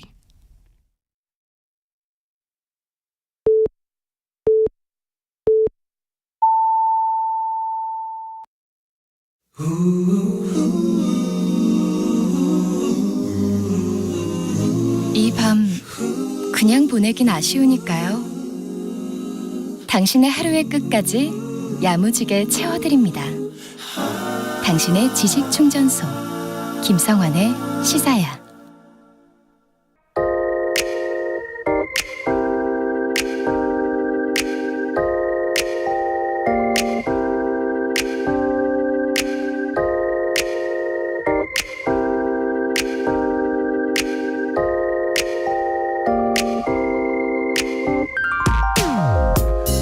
누퉁이 감열매 소식에 뜻하지 않게 국내 최고령 나무에 대한 자료를 찾아보기 시작했습니다. 국내에서 가장 오래 산 나무는 뭘까? 아무래도 가장 먼저 떠오른 건 은행나무더군요. 현재 천연기념물로 지정된 은행나무 가운데 수령 1000년이 넘는 것으로 추정되는 나무는 7점인데요. 대표적인 게 양평 용문사 은행나무와 영월 하송리 은행나무였습니다. 수령이 용문사 은행나무는 1100년, 하송리 은행나무는 1000년에서 1200년으로 추정되고 있다고 합니다. 이상하다, 흔히 주목을 살아있는 화석이라고 부르지 않나 의문을 갖는 분들이 있을 텐데요. 강원도 정선에 있는 주목의 수령이 1800년이라고 하니 과히 틀린 예측은 아닌데요. 아쉽게도 최고령 나무는 울릉도 형나무였습니다. 수령이 2000년으로 추정되고 있는데 3000년으로 보는 견해도 있다고 합니다. 그 다음이 수령 2000년인 울산 떡갈나무, 거창일은 1100년이나 되는 이팝나무도 있다고 합니다. 이제 본론인 늦둥이 감 이야기를 해볼까요? 국내에서 최고령 감나무는 수령이 어떻게 될까요? 참고로 감나무는 200년에서 한 250년을 산다고 알려져 있습니다. 한 300~400살쯤 되지 않을까 생각하셨다면 틀렸습니다. 경남 의령군 백곡리에는 수령이 500년 된 감나무가 있다고 합니다. 이 점을 인정받아 감나무 가운데 최초로 천연기념물로 지정되기도 했는데요. 사람으로 치면 한 5대 조상쯤 되는 이 감나무가 50개의 늦둥이 감 열매를 맺었다고 합니다. 3년 전 10년 만에 4개를 매단 이후 처음 있는 일인데 흥미로운 점은 해석이 제각각이라는 겁니다. 마을 사람들은 뭔지는 모르겠지만 올해 의령에 좋은 일이 생길 거라며 반기고 있고, 의령군은 이달 초 열린 의령 부자 축제가 성공을 거둔 사실과 연결지어 축제 대박을 예감한 거였다는 해석을 내놓고 있고요. 여기에다 부기가 끊이지 않는다는 남강 솥바위의 전설을 거론하며 삼성, LG, 효성그룹 창업주의 고향이 의령이라는 사실을 슬쩍 들이밀기도 하는 모양입니다. 하기야 좋은 일을 좋게 해석하는데 누가 뭐라고 할까요?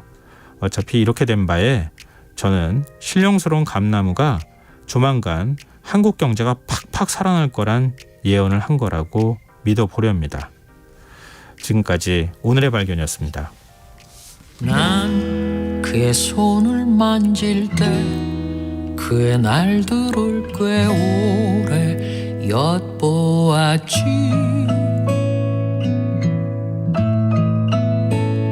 깊게 패인 손금에 모른 척 해온 외로움이 숨어 있었고, 이렇게 거칠었는 줄 다시금 알았네. 그의 얼굴을 마주할 때 그의 어린 날들을 비춰보았지.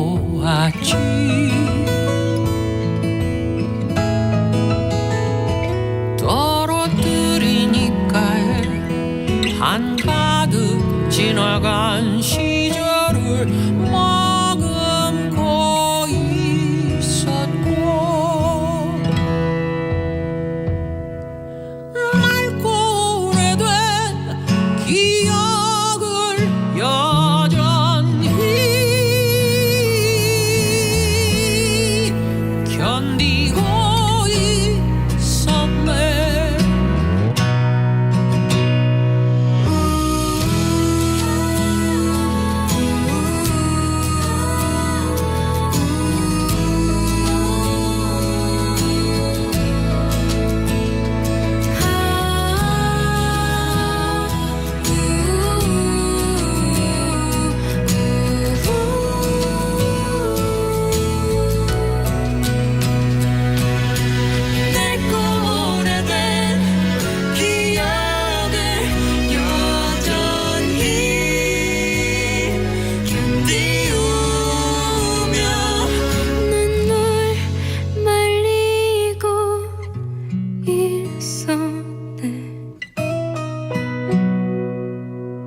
난 그의 주름살처럼 메마른 것을 본 적 단 한 번 없지.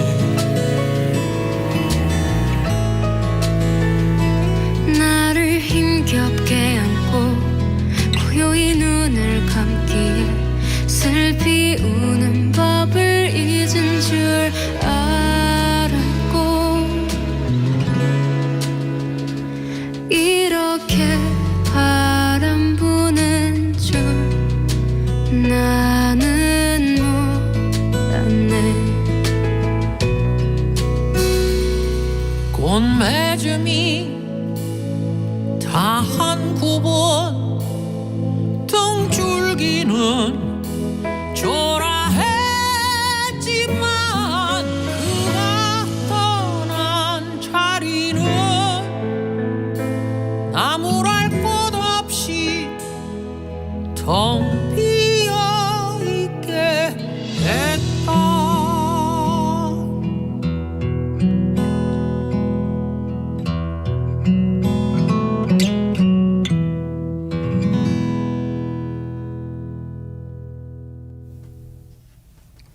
오늘의 발견에 이어서 양희은, 악뮤가 함께 부른 나무 듣고 오셨습니다. 김성원의 시사는 청취율 조사 기간 맞아서 애청자분들과 소통하는 작은 이벤트 계속 이어가고 있는데요. 오늘은 시사 애청자분들의 인생에서 가장 행복하고 좋았던 기억, 가을하면 떠오르는 추억과 관련해 문자 받고 있습니다. 많은 분들이 참여해주고 계시는데요. 휴대전화 뒷자리 3447 쓰시는 청취자분께서 가장 행복했던 시절은 아이들이 학교 다닐 때가 아닌가 싶네요. 잠도 못 자면서 아이들 뒷바라지 하던 시간들. 지금 하라면 못할 것 같지만 소중한 기억입니다. 이렇게 문자 주셨어요. 많은 우리 시대 부모님들이 비슷한 생각하고 계실 거라고 생각합니다. 그리고 7717님, 작년에 제가 하던 일을 정리하고 정말 힘든 시기를 겪었어요. 한껏 낮아진 자존감을 끌어올리기 위해 등산을 했는데요. 명선산 암벽과 단풍의 절경을 보니까 이런 풍경을 다시 보기 위해서 더 열심히 살아야겠다는 삶의 의지가 생기더라고요. 지금은 제 추억 상자 속 멋진 보물이 되었네요.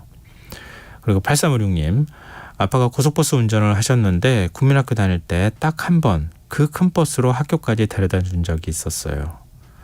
버스에서 내릴 때 고맙다는 얘기를 못했는데 아빠가 돌아가실 때까지도 고맙다는 말을 잘 못한 것 같습니다.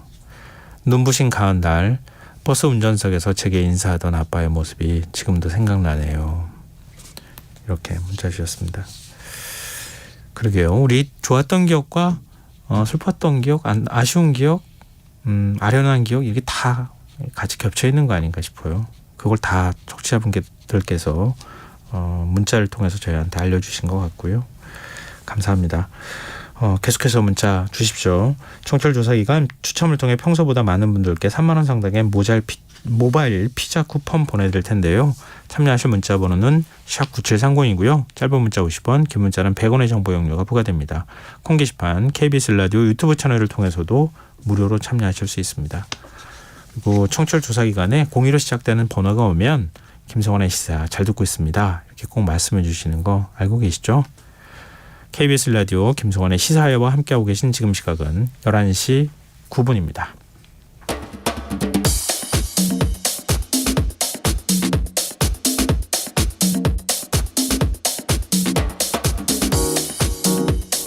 오늘 일어난 세상 곳곳의 소식들 당일 배송으로 전해드립니다. 밤참뉴스 이현경 뉴스캐스터 함께하겠습니다. 안녕하세요. 네, 안녕하세요. 팔레스타인 가자지구 한 병원에 대규모 폭발이 발생해서 최소 500명이 사망하는 일이 있었어요. 네, 현재까지 알려진 바로는 그렇습니다. 이 폭발이 일어난 병원이 현지 시간으로 17일 저녁에 가자시티 중심부에 있는 알 아흘리 아랍병원인데요. 네. 그러니까 좀 쉽게 풀어 설명하자면 아랍어로 아랍인민병원이라고 하는 곳입니다. 여기서 큰 폭발이 발생을 했는데요. 사람들이 많이 다쳤고요. 그리고 구급대원들이 부상자들을 옮기느라 정신이 없었습니다. 폭발로 수술실 천장 일부가 무너졌고요. 가자지구 보건부에서는 이번 폭발로 500명이 넘게 사망했다고 발표를 했습니다. 외신 등의 보도를 좀 종합해 보면 폭발 당시에 병원 건물 안팎에 환자와 의료진뿐만 아니라 민간인도 많아서 피해가 더 커졌습니다. 지금 이스라엘군의 공습이 열흘 넘게 이어지면서 어린이를 포함해서 피라미 수천 명이 폭격에 안전할 것으로 예상하고 이 병원에 모여있던 것으로 알려지고 있는데요. 여기가 가자지구 중심인 가자시티 중에서도 그 중심부에 자리를 잡고 있습니다. 여기가 1882년에 성공의 선교사가 세운 병원이에요. 굉장히 역사가 오래된 곳이에요. 예. 그래서 사실은 여기가 방사선 치료를 하는 암센터도 추가로 건립하려고 계획하고 있었고 여기가 이스라엘군이 대피 명령을 내렸던 가자 지구의 북부 지역의 병원 20곳 중에 하나입니다. 그런데 애초에 우려했던 것처럼 제가 지금 말씀드렸던 입원 환자들이 위중한 상태인 경우가 많았고 그리고 구급차나 인력이나 병상 수용력을 고려했을 때 대피령을 따르는 것 자체가 불가능한 상황이었어요. 암센테나 유방암 진료 이런 걸 하고 있는 환자를 곳이니까. 옮길 데가 없는 곳 아닙니까? 네. 그러다 보니까 그런 부분이 있었고 사실 성공회 예루살렘 교구에서 이제 운영하는 지역이니까 상대적으로 좀 안전하리라 생각했을 수도 있겠다는 생각이 좀 들기도 하거든요. 이스라엘과 팔레스타인, 레바논, 시리아, 요르단을 관할하고 있는 지역인데요. 어쨌든 이 지역에 있었던 어린이를 포함해서 피라미 수천 명이 폭격에 상대적으로 안전할 거라고 생각을 해서 모여 있었던 것이었는데 병원이 폭격을 맞은 상황이었고 앞으로 건물 잔해에 깔린 사람들이 많기 때문에 지금 발표는 최소 500명이라고 발표하고 있습니다만 앞으로 좀 더 늘어날 가능성이 충분히 있습니다. 팔레스타인 자치정부는 사흘간의 애도 기간을 선포한 상황입니다. 대략적으로 얘기를 하면 하마스 공격으로 숨진 이스라엘 사람들, 뭐 군인까지 포함해서 그 3분의 1가량이 한꺼번에 이 병원에서 지금 사망한 거나 마찬가지 그렇습니다. 상황인 거잖아요. 근데 이게 누가 이렇게 잔혹한 공격을 했다는 겁니까? 그런데 문제는 이 최소 500명이 숨진 병원 참사를 놓고 이스라엘과 하마스 간에 서로 간에 책임 공방을 벌이고 있다는 겁니다. 그래서 하마스가 하마스 병원을 있는 병원을 가자지구에 있는 병원을 폭격한다고요? 네, 오발 사건이라고 하는 게 이스라엘 쪽의 주장인데요. 내용을 좀 정리해 보면 하마스가 통치하는 가자지구 보건부는 이스라엘 공습에 따른 참사다 이렇게 기정사실화하고 있습니다. 네. 이스라엘군이 병원장한테 전화를 해서 2차례 타격으로 경고했는데 왜 아직도 대피하지 않고 있느냐라고 했다는 겁니다. 네. 그리고 팔레스타인 자치정부 수반도 이스라엘 학살로 규정을 했는데요. 오늘 밤에 일어난 일은 비극이고 끔찍한 전쟁 학살이다. 마무드 아바스 팔레스타인 자치정부 수반이 그렇게 발표를 했습니다. 근데 말씀드린 것처럼 이스라엘 쪽에서는 아니다. 당시의 폐쇄해로 TV 영상들을 제시하면서 팔레스타인의 무당단체인 이슬라믹 지하드의 로켓 오발 사건이다라고 반박하고 나선 겁니다. 네. 가자지구에서 테러리스트들이 로켓탄을 쏴서 병원 근처에 날아갔다. 그 과정에서 병원이 맞은 것이다라는 주장이고 감청을 통해서 이슬라믹 지하드 대원들이 이번 사건을 자신들이 했다고 말하는 음성 녹음도 확보했다고 지금 발표를 한 상황이거든요. 네. 그러니까 이슬라믹 지하드는 즉각적으로 성명을 냈습니다. 근거 없는 거짓말로 조작을 한 거다. 이스라엘이 아주 잔혹한 학살 책임을 피하기 위해서 저러는 거다라는 비난의 입장을 내놨는데요. 네. 이번 참사가 말씀하신 것처럼 민간인들이 희생됐기 때문에 반인도적인 전쟁 범죄다. 라고 하면서 국제사회의 여론의 비판에 딱 직면한 상황이기 때문에 이 사실 결과에 따라서 전쟁의 항방도 좀 영향을 받지 않을까 싶습니다. 아니, 전면전이 벌어지더라도 병원은 폭격 안 하는 거예요. 그렇잖아요. 그러니까 병원은 누구든 간에 치료를 받을 수 있는 공간이 되어야 하기 때문에 그건 기본적인 국제사회에 합의된 원칙이라고 할 수 있는데 지금 그게 깨졌다는 거잖아요. 바이든 미국 대통령은 지금 배우와 관련해서 이스라엘이 아닌 다른 쪽을 지목을 했어요. 네.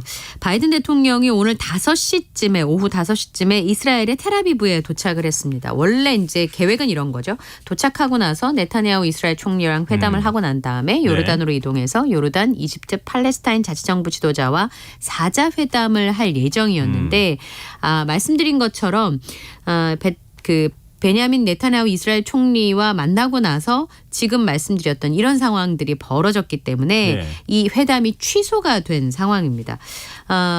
이 네타냐후 총리를 만난 자리에서 병원 폭발이 다른 쪽 소행으로 보인다라는 말을 했다는 거죠. 그러면 이 얘기를 하고 나면 요르단으로 출발하기 전에 이 4자 회담이 전격적으로 취소될 수밖에 없는 상황이었고 이스라엘과 양쪽을 중재하겠다라고 하는 의도로 지금 하루 일정으로 방문을 한 것이었는데 그러니까 가자지구에 이스라엘 군이 아예 들어가서 점령하는 것은 절대 안 된다. 네. 이걸 또 설득하기 위한 작업이기도 할 거고. 그러니까 이제 항모 전단을 이제 미국에서 띄운 것은 상대방에 대한 경고하는 모습도 있지만 확전을 좀 막기 위한 부분들도 좀 있었는데 이렇게 되면서 축이 하나가 무너지게 된 상황입니다.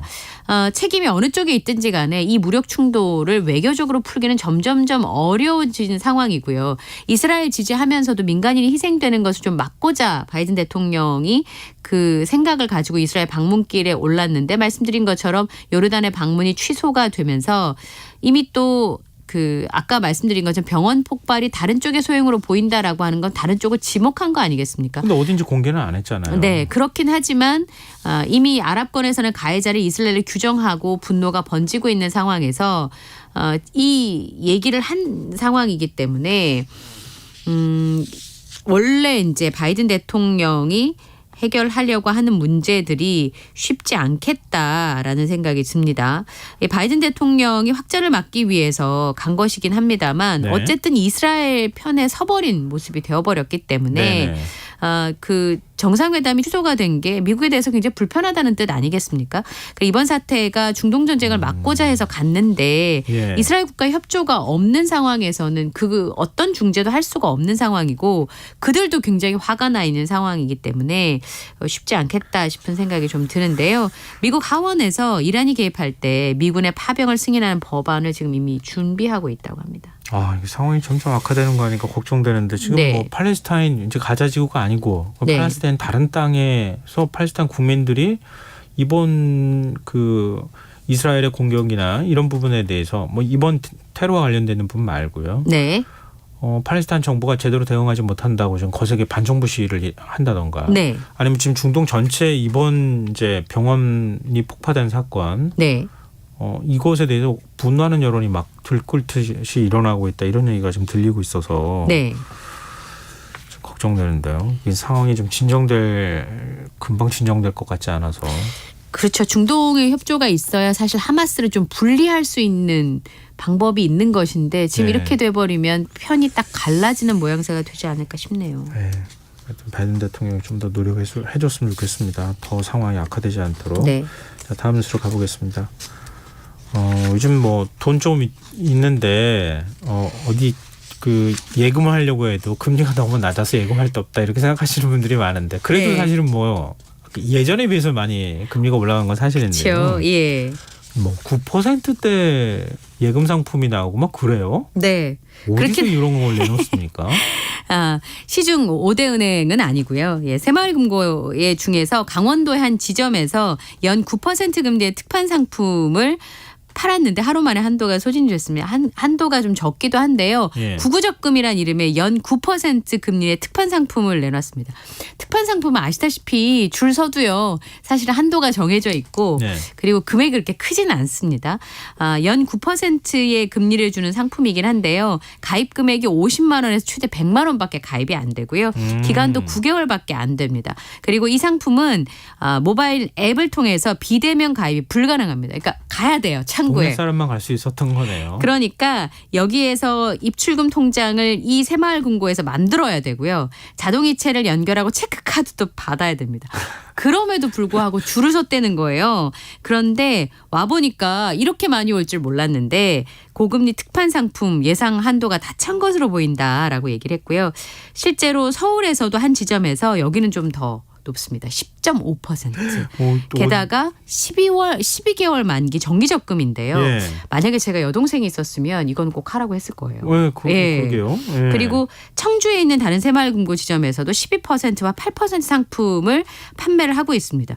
9월 달까지만 해도 5대 시중은행이 3% 중후반이었었는데 지금 1년 만기 정기 예금금리도 10월 들어서 4%대에 들어온 상황이고요. 다시 예금금리를 올리게 된 거는 작년에 수신금리를 높여서 확보했던 100조 원의 고금리 상품의 만기가 돌아오니까 또 돈을 구해야 되는 상황이 된 거죠. 그리고 이미 높은 금리로 자금을 조달한 상황이고 그래서 아마 이런 부분들이 영향을 준 것으로 보입니다. 아니 그러면 금리를 이렇게 뭐 고금리 상품을 판매한다는 거를 마냥 좋아할 수가 없는 거네요. 은행에서 수신 금리가 이렇게 높아진다는 건 이제 이거를 대팔 때 예대 마진을 찾으려면 이거보다 좀 많이 해야 된다라는 뜻이기 때문에 막 좋아할 수만은 없습니다. 가뜩이나 지금 주택담보대출 금리가 조금씩 해서 꽤 많이 올랐거든요. 상단이 7%까지 올라간 상황이기 때문에 주택담보대출을 많이 사실은 지금 서민들은 예금보다는 대출이 훨씬 더 많거든요. 이제 그러니까 예금금리 조금 많이 준다고 해도 대출금리가 원체 그 나가는 금액 자체가 크기 때문에 금리 영향을 많이 받는 상황이기 때문에 그런 부분들이 좀 문제가 될 수 있을 것 같습니다. 실제로 사실 새마을금고 같은 경우는 올해 문제가 좀 있었잖아요. 네, 맞아요. 그래서 자금 조달하는데 어려움이 있습니다. 이제 그러다 보니까 수신하는 금액을 많이 받으려면 이런 특판 예금을 팔지 않을 수밖에 없는 그런 상황이고요. 미국 같은 경우는 구체 금리가 계속 지금 고공행진을 계속하고 있고 내릴 가능성은 뭐 전문가분들한테 얘기 들어보니까 당장은 없다고 얘기를 하시더라고요. 이제 이러다 보니까 은행에서 이 대출 금리는 내려올 가능성이 없고 조금씩 예금금리나 적금금리가 좀 높은 상품이 판매된다고 하더라도 그게 쉽지는 않을 것 같습니다. 그리고 정부에서도 지금 대출이 너무 가계부채가 크니까 대출을 많이 해주지 않았으면 하는 그렇죠. 기조잖아요. 그러다 보니까 은행에서는 대출 금리를 좀 높이면 아무래도 대출이 좀 덜 나가게 되니까 깎아주던 거 안 깎아주고요. 예전에 뭐 카드 만들거나 거기서 뭘 만들면 사실은 이제 그 은행에서 재량으로 좀 깎아주던 금리들도 지금 많이 사라지고 있는 상황이라 사실 물가도 오르는데 쓸 수 있는 돈이 계속 줄고 있어요. 우린 깎아주고 뭐 더 많이 준다 그러면은 저도 그렇거든요. 혹하거든요. 근데 아까 말씀하셨던 것처럼 우리 지역에 있는 새마을금고에서 그렇게 하잖아요. 다른 네. 지역에서 오시면 기름값도 안 나와요. 왜냐면 그렇죠. 그 한도가 있어서 네. 아무리 10%를 하더라도 이자 따지고 보면 금액이 얼마 안 되거든요. 네, 그 이자에도 이제 세금이 붙으니까 그거 빼고 그러니까요. 사실 적금은 1년 내내 그 금리를 주는 건 아니잖아요. 그러니까 말이에요. 12개월, 11개월, 10개월 이렇게 줄어주는 거니까. 근데 뭐 높은 금리의 상품이 나온다는 건 반길 만한 일이기도 하고 돈 있으신 그럼요. 분들한테는 근데 꼼꼼히 따져보시고 상품에 가입하시라 이런 말씀도 드리고 싶고요. 누군가는 또 대출을 받기 위해서 더 힘들어진다는 사실도 좀 기억해야겠습니다. 씁쓸합니다. 지금 여러분께서는 KBS 라디오 김정원의 시사회와 함께하고 계십니다. 밤참수 계속 이어가겠습니다. 새삼스러운 일은 아닐 것 같은데요. 우리나라 성인 3명 가운데 1명 저도 뭐 건강검진하면 비만이라고 자꾸 나와서 네? 걱정인데 한 명은 비만이라고요? 3명 중에 1명이니까 여기는 남성이 3분 안 계시는데. 아니 최소한 여기 뭐 한두 명은 비만일 수밖에 없는데요. 통계상으로만 보면. 네, 우리나라에서 과체중이나 비만인 사람이 성인 3명 중에서 1명꼴인데 30대 남성의 경우에는 2명 중에서 1명꼴이라고 하는 보고서가 나왔습니다. 질병관리청에서 비만율과 관련돼서 상세히 분석 결과를 발표했는데 비만이라고 하는 건 내가 생각할 좀 살이 쪘어 이런 거 아니고요. 네. 자신의 체중을 신장의 제곱으로 나눈 체질량 지수가 25인 경우 예. 네, 과체중, 비만, 고도비만으로 포함이 되는데 우리나라 비만율이 생각보다 높습니다. 32.5%인데요. 문제는 뭐냐면 비만율이 2018년에 31.8%였어요. 네. 그러다가 조금씩 떨어지는 거예요. 2020년에 31.3%. 근데 코로나가 길어지면서 밖에 덜 나가셨잖아요. 배달 음식 많이 드시고. 네. 그래서 2021년에 32.2%였는데 안 떨어지고 작년에도 0.3%포인트가 올랐습니다.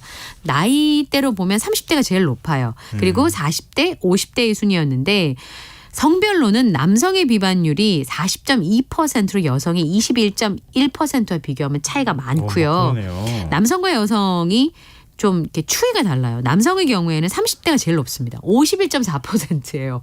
절반 이상이라고 보시면 되고요. 네. 그다음에 40대도 거의 절반에 가깝습니다. 48.1%, 50대는 40%, 20대는 38.8%, 60대는 33.0%, 70대는 27.9%인데 30대가 20대에 비해서 운동도 좀 덜하죠. 근데 일도 술 많이 하고. 그리고 이제 회식 앉아서 일하시고 이제 이러다 보니까 비만이 좀 높은 것으로 보이고요. 여성은 연령대가 높아질수록 20대는 15.5%밖에 안 되는데 70대는 30.6%예요. 그러니까 연령대가 높아질수록 비만율도 높아지는 그런 현상을 보이고 있습니다.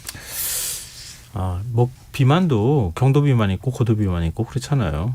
근데 우리가 전반적으로는 살을 조금 이렇게 살이 쪄 있는 상태인 것만은 맞는 것 같아요. 그럼 예. 관리들은 좀 건강을 위해서라도 할 필요가 있지 않을까 싶네요. 네. 또 뭐 소아청소년들 비만도 코로나 때문에 그러니까요.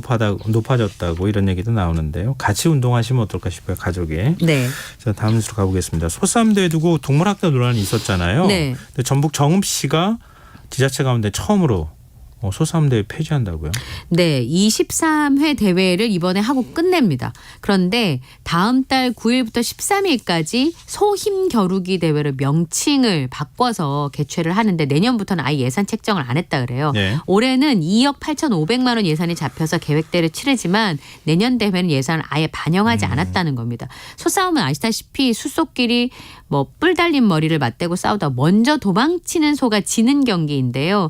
뭐 경북 청도, 대구 달성, 경남 창원, 진주, 김해 포함해서 11개 지자체에서 매년 소싸움 대회를 합니다. 네. 근데 동물보호단체에서 소가 초식동물인데 뱀탕, 개소주 같은 육식 보양식을 먹여가지고 억지로 싸우기 싫은 사람들을 혹독한 훈련을 거쳐서 싸움을 시키는 것 자체가 학대다라고 주장하는 반면에 또 한쪽에서는 이거는 한국 그 소 싸움 이 경우에는 말씀드린 것처럼 이제 민속이다. 이때까지 내려오는 합법적인 민속인데 이걸 왜 못하게 하느냐라고 이제 그 계속 반대 논란이 있었는데요. 소싸움 대회가 동물학대 논란이 있는 가운데 전북 정읍에서 지자체 대회는 처음으로 대회를 폐지하기로 했습니다. 네. 가을철 맞아서 등산과 낚시 즐기시는 분들이 굉장히 많은데 사고 발생 빈도가 굉장히 높다고요? 요맘때쯤에 사고가 많이 발생한다는 거잖아요. 네, 그렇습니다. 2020년부터 2021년 2년간의 등산 사고가 14,950건이 발생했는데 여기서 8,698명의 인명피해도 발생을 했습니다. 그런데 이 주요 원인으로는 발을 헛디디는 실족사고가 37%, 길을 헤매는 조난사고가 28%, 신체질환으로 인한 사고가 21% 순이었습니다. 근데 사실은 기온이 막 떨어지거나 갑자기 떨어지면 위험할 수 있고요. 낚시 같은 경우도 이제 잘 되는 데를 찾아서 다니다 보면 위험한 곳에 들어갈 수 있기 때문에 위험 금지 구역에서 문제가 되는 경우가 있어서 갯바위 추락 사고 같은 게 요 시기에 많이 생긴다고 하니까 특별히 주의하시면 좋은 계절이잖아요. 좋겠습니다. 그래서 어디 나가서 뭐 이렇게 취미 활동이나 이런 거 하겠다 생각하시는 분들 많으실 텐데 대신에 본인의 안전도 각별히 좀 신경을 쓰셔야 될 것 같습니다. 네, 그렇습니다. 자, 지금까지 이영경 뉴스캐스터와 함께했습니다. 고맙습니다. 감사합니다.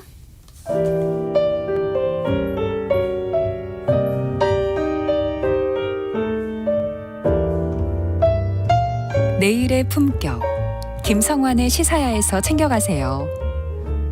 하루를 마무리하는 시간 꺼내보는 당신의 지식 창고 KBS 1라디오 김성환의 시사야.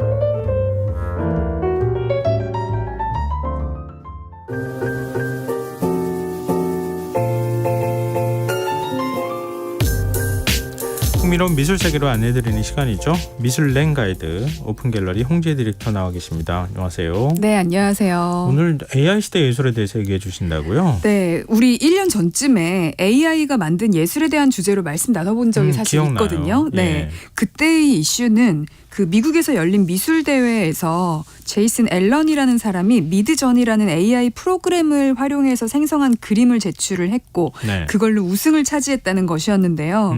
당시에 전시회 규정에는 창작 과정에서 디지털 기술을 활용하거나 편집하는 행위가 인정된다라고 되어 있었고 앨런도 작품을 제출을 할 때 출처에다가 미드저니 프로그램을 활용했다라고 적어서 제출에는 문제가 없었는데요. 당시 심사위원들은 미드저니가 AI 프로그램이라는 사실도 이제 몰랐었던 상황이었죠. 네네. 지금 우리는 미드전이라는 그 프로그램들 많이 익숙하실 텐데요. 당시에 작가가 단 한 번의 붓질조차 하지 않은 작품이 우승을 차지하는 것이 정당한가 막 이런 논란이 있었습니다. 그런데 작년 말부터 그 생성형 AI라는 것이 점화되기 시작했잖아요. 많은 이거 해줘 그러면은 글 쫙 써주고 막 그러잖아요. 그러니까요. 많은 분들이 생성형 AI보다는 챗 GPT 이걸로 많이 익숙하실 텐데요. 대화용 인공지능 서비스인 챗 GPT의 열풍이 불면서 마이크로소프트가 이 챗 GPT를 개발한 오픈 AI에게 $100 이상을 투자를 했고 기술을 선점하려고 하자 이제 구글은 코드레드 상황까지 발령하면서 서둘러서 새 대화형 인공지능 서비스인 바드를 선보였었고요. 그리고 또 MS사는 다시 그 검색 엔진 빙에다가 대화형 인공지능 기술을 적용하는 등 기술 회사들도 여느 때 이상으로 바짝 긴장한 모습들을 올해 보였단 말이에요. 아니 우리 국내 네이버도 네, 맞아요. 내놨어요. 맞아요. 네이버도 그렇고 이제 그 일종의 공룡들 이제 외국 기업들이 그렇게 하는 것 사이에서 토종 AI도 이제 좀 정착해야 되지 않나 이런 목소리도 막 있었죠. 인공지능 시대인 것만은 맞는 것 같아요. 제가 앱을 쓰고 있는데 메모 앱인데요. 네. 메모 앱에도 인공지능 기능을 탑재하고 있더라고요. 아, 그래요? 진짜 무서워요. 네. 뿐만 아니라 그 이미지에 대해서도 그렇죠. 그 미드전이나 아니면 달리나 딥드림 등 텍스트만 넣으면 이미지를 생성해주는 그림 생성형 AI도 이제는 대중들도 그 접근이 쉽게 되었습니다. 맞아요. 작년만 해도 미드저니가 뭐야? 그거 대단한 사람들만 넣어서 생성하는 프로그램 아니야? 라고 들으신 분들도 있으실 텐데 이제는 다들은 아니더라도 많이들 익숙하실 거예요. 그리고 AI가 발달을 해도 대체되지 않을 직업 1위가 사실은 화가로 매번 꼽히는데요. 그 반면에 화가보다 더 잘 그리는 AI가 나오면 예술가들이 대체되지 않겠냐 하는 그런 반대 의견도 함께 나오고 있거든요. 작년에도 드렸던 질문인 것 같은데 진행자님은 어떻게 생각하세요? 1년간 이 AI 활용에 대해서 보시면서 혹시 생각이 바뀌셨을까 궁금하기도 하고요. 좀 바뀌고 있는 중이에요. 아, 그러세요? 네. 대체가 될 것 같나요? 예전에 우리 구글 인공지능하고 바둑 두고 그럴 때 있잖아요. 전 절대 못 이긴다고 그랬어요. 네. 근데 이겨버리잖아요. 누가 누구를요? 인공지능이요. 우리나라 최고 뭐 이세돌 구단을 막 이겨버리잖아요. 네네 맞아요. 그러고 난 다음에 인공지능 생성형 인공지능 나오고 난 다음에 제가 한번 키워드 넣어봤더니 네. 무서워요.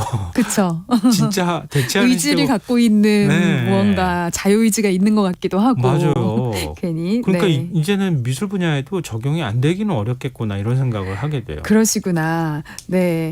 저는 사실 여전히 예술가를 대체하기는 어렵지 않을까라는 생각을 가지고 오늘 고루하세요. 준비를 했는데요. 저랑 말씀 나누면서 다양하게 의견 나눠도 오늘 재밌을 것 같네요. 예. 네. 작년에 AI와 관련한 이슈는 이제 심사위원들도 미드저니가 뭔지 모르는 상황에서의 그런 뭐 일종의 해프닝에 가까웠다면 이제는 AI를 스마트하게 활용해서 유명해지는 아티스트가 등장을 하고 있습니다. 이미요. 바로 레픽 아나돌이라는 작가인데요. 네. 이름은 좀 생소하실 거예요. 들어보신 적 있으세요? 아, 저도 사실은 검색해보고 알았어요. 아, 그러세요? 테드에 강연도 했더라고요. 네네 맞아요. 네. 맞아요. 그 아마 들으시는 분들 중에서도 이름은 처음 들어보는데 설명을 드리면 아마 작품은 보신 적이 있으실 수도 있어요. 바로 뉴욕 현대미술관 모마의 1층에 걸린 거대한 미디어 아트 작품인데요. 네. 최근에 SNS에도 그게 많이 공유가 되더라고요. 맞아요. 워낙 멋있는 광경이라서요. 그러니까 어떤 거냐면 형형색색의 물감을 짜놓은 듯한 진한 액체가 막 꿈틀거리면서 튀어나오듯이 파도치면서 끊임없이 형태를 바꾸는 그런 미디어 아트 작품이거든요. 예. 관람객을 처음 맞는 로비에 8m의 그 초대형 사이즈로 설치가 되었어요. 근데 애초에 이게 작년 11월부터 올해 3월까지 전시하기로 했는데 네. 아직까지도 하고 있거든요. 그 이유가 인기가 너무 많아서 이 작품의 전시 기간을 4번이나 연장을 하고 있다고 합니다. 아니 영상 저도 봤는데요. 네. 뭐라고 표현해야 되죠? 우리 그런 거 있잖아요. 막 이렇게 가슴을 막 옥죄고 막 이런 느낌 있잖아요. 네. 영상을 보니까 제가 막 거기에 압도되는 느낌이 들고 빨려 막 빨려 들어가면서 들어가는 저를 막 이렇게 주물럭주물럭 막 제 가슴을 만지는 것 같은. 네, 비슷한 느낌을 저도 받은 것 같아요. 막 짓눌려지면서 네. 이거 어떻게 표현하기 어려운 그런 감정이 느껴지는 거예요. 그러니까요. 보통 우리가 예술 작품을 보고서는 형상이 있는 거를 보고 뭐 거기 안에서 고통을 느끼거나 뭐 사랑을 느끼거나 이런 경우가 많은데 네. 이거는 사실상 어떻게 보면은 추상에 가까운 그렇죠. 형태잖아요. 네. 그럼에도 불구하고 뭔지 모를 이제 마음의 동요를 굉장히 주는 그런 스펙터클한 작품인데요. 네. 관람객들은 단지 스펙터클한 이런 감흥을 주는 뭔가 멋진 미디어 아트 작품인가 보다 정도로 생각하셨겠지만 이 작품이 바로 AI를 활용한 작품이라서 미술계에서는 더 화제가 되고 있습니다.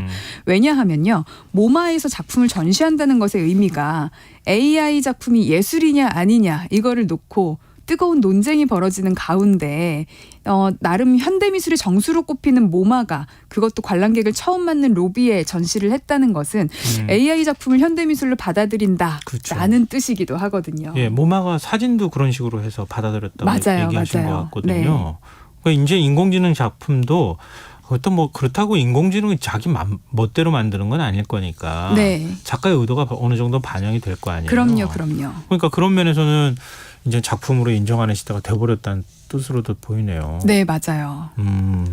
굉장히 좀 신선하기도 한데 아니 근데 그 영상으로만 봐도 이렇게 막 가슴이 옥죄는 느낌이 들잖아요. 네. 막 파도가 막 밀려오는 것 같고 제가 그쪽으로 쏙 들어가 버릴 것 같은데 이거 뭐만 가야지만 보는 거예요? 국내에서 못 봅니까? 이거 국내에서 보실 수 있으세요. 네. 이 작품 마침 한국에 딱 설치가 돼서 제가 오늘 주제를 준비한 거기도 한데요. 그래요? 바로 열흘 전에 63빌딩 로비에 이 레픽 아나돌의 작품 히로에락이 설치가 되었거든요. 네. 근데 이 그 63빌딩 로비에 전시된 작품 설명을 드리기 전에 네. 이 작품이 어떻게 AI를 활용한 작품인지에 대해서 조금 설명을 먼저 드려볼게요. 뭔가의 규칙을 넣어줬다는 거잖아요. 네, 맞아요. 네. 모마에 설치된 이 작품은요. 작품의 컨셉과 기본적인 모델링 자체는 작가가 했고요. 네. 근데 시시각각 변화하는 색깔이나 형태는 그날의 날씨나 관람객의 움직임에 따라서 AI가 실시간으로 분석해서 뿌려준다고 하는데요. 그날 그 앞에 있는 관람객의 움직임에 따라서도 바뀐다고요? 네, 맞아요. 그래서 단 한 번도 동일한 영상이 나온 적이 없다고 하네요.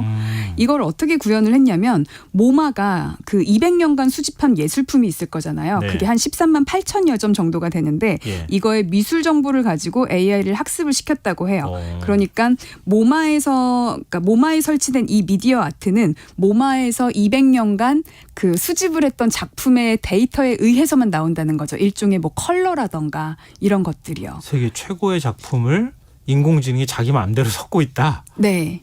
이거는요, 이제 미드저니 프로그램을 위해서 우리가 이제 프롬프트, 그러니까 일종의 명령어 같은 텍스트를 원래는 입력해서 원하는 결과가 나올 때까지 반복을 하고 이제 그 결과 중에서 우리가 선택을 보통은 하거든요. 네. 근데 이 작품은요, AI에게 자신이 원하는 결과물을 위해서 세부적으로 명령하는 것이 아니라 결과물에 대해서 인간이 엄격하게 모니터링을 하지 않는다는 점이 좀 다른 거예요. 네. 그러니까 머신러닝 알고리즘을 통해서 학습을 시킨 다음에 AI가 예술가의 손을 대신해 줄 뿐만이 아니라 일종의 머리의 일정 부분도 대신해 줄 수 있다는 거죠. 그게 굉장히 다른 점인데, 그래서 제목도요, unsupervised, 그러니까 감독하지 않는다는 뜻으로 지었어요.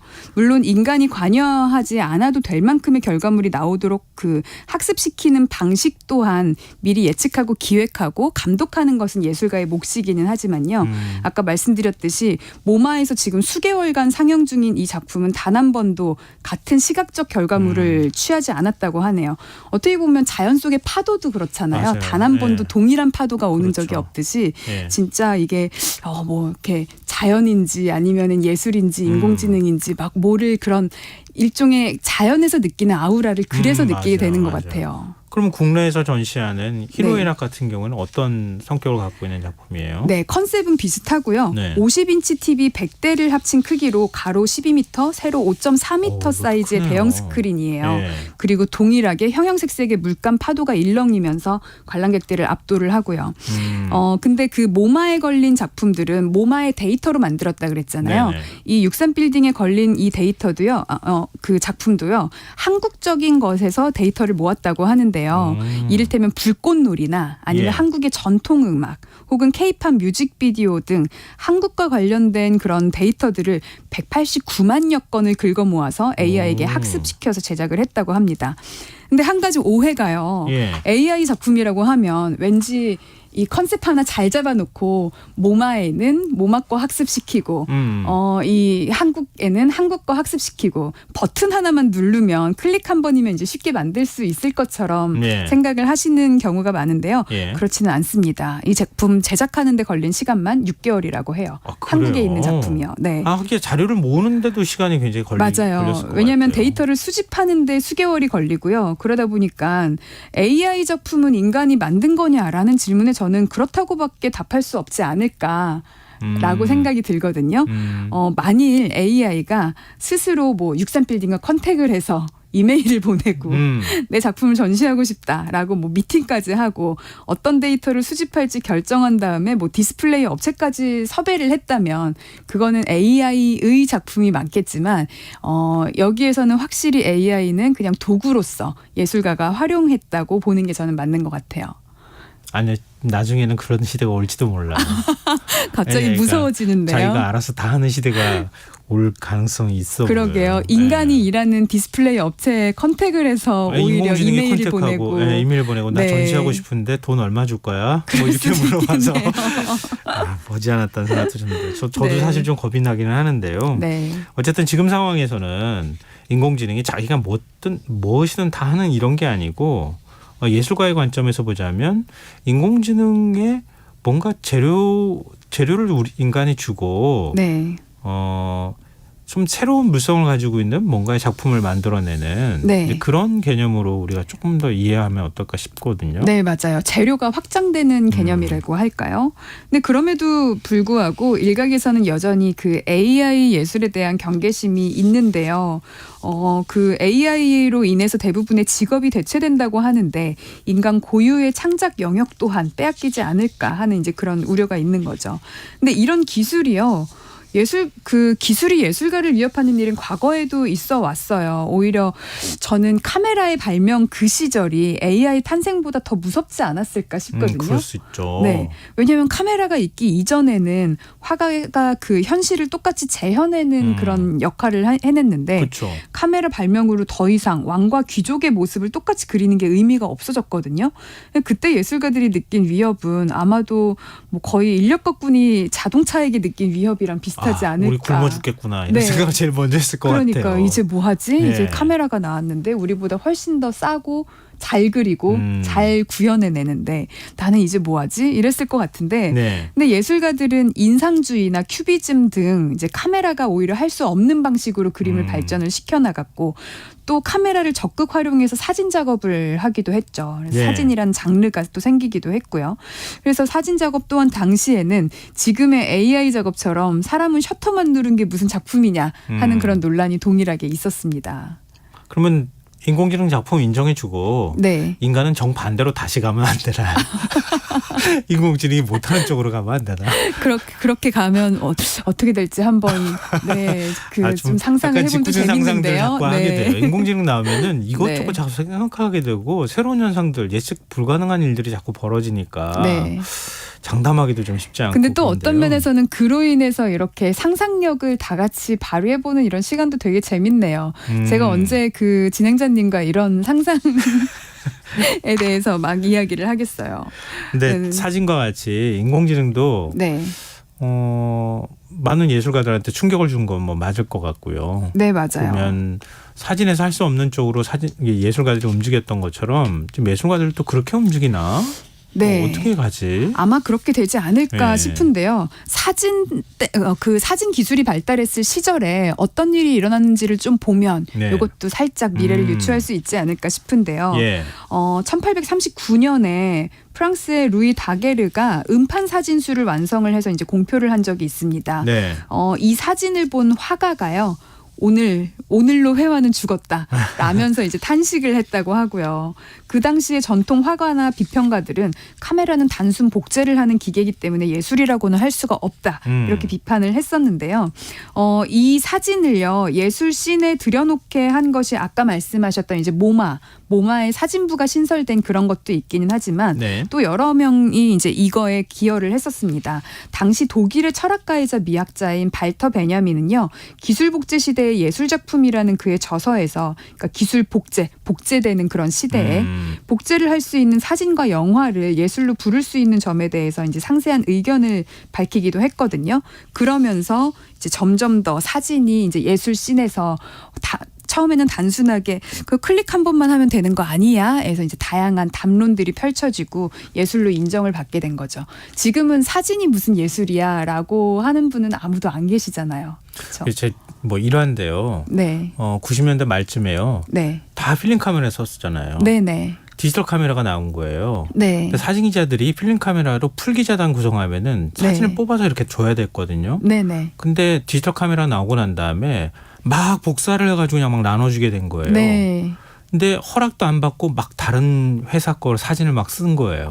그 당시에 또 이제 그 복제된 뭔가의 창작물에 대한 저작권의 개념이 별로 없었어서 그렇죠. 그런 룰을 거죠. 정하지 않아서 맞아요. 막 각사 사진기자들이 막 싸우고 네. 이런 일들이 있었어요. 지금도 AI가 학습한 그 결과물에 대해서는 저작권 인정이 되고 있지 않는 상황이라서 그 그래요? 부분에 대해서도 이제 법적으로 어느 정도 사람들의 그 합의점을 모으는 게 필요하다고는 하네요. 그런데 오늘 이 작품 모마의 작품을 네. 만들었던 그 네. 예술가 아나돌은 어떻게 하다가 AI 작업을 하게 된 거예요? 네, 아나돌은 원래는 튀르키예 출신의 85년생 작가이고요.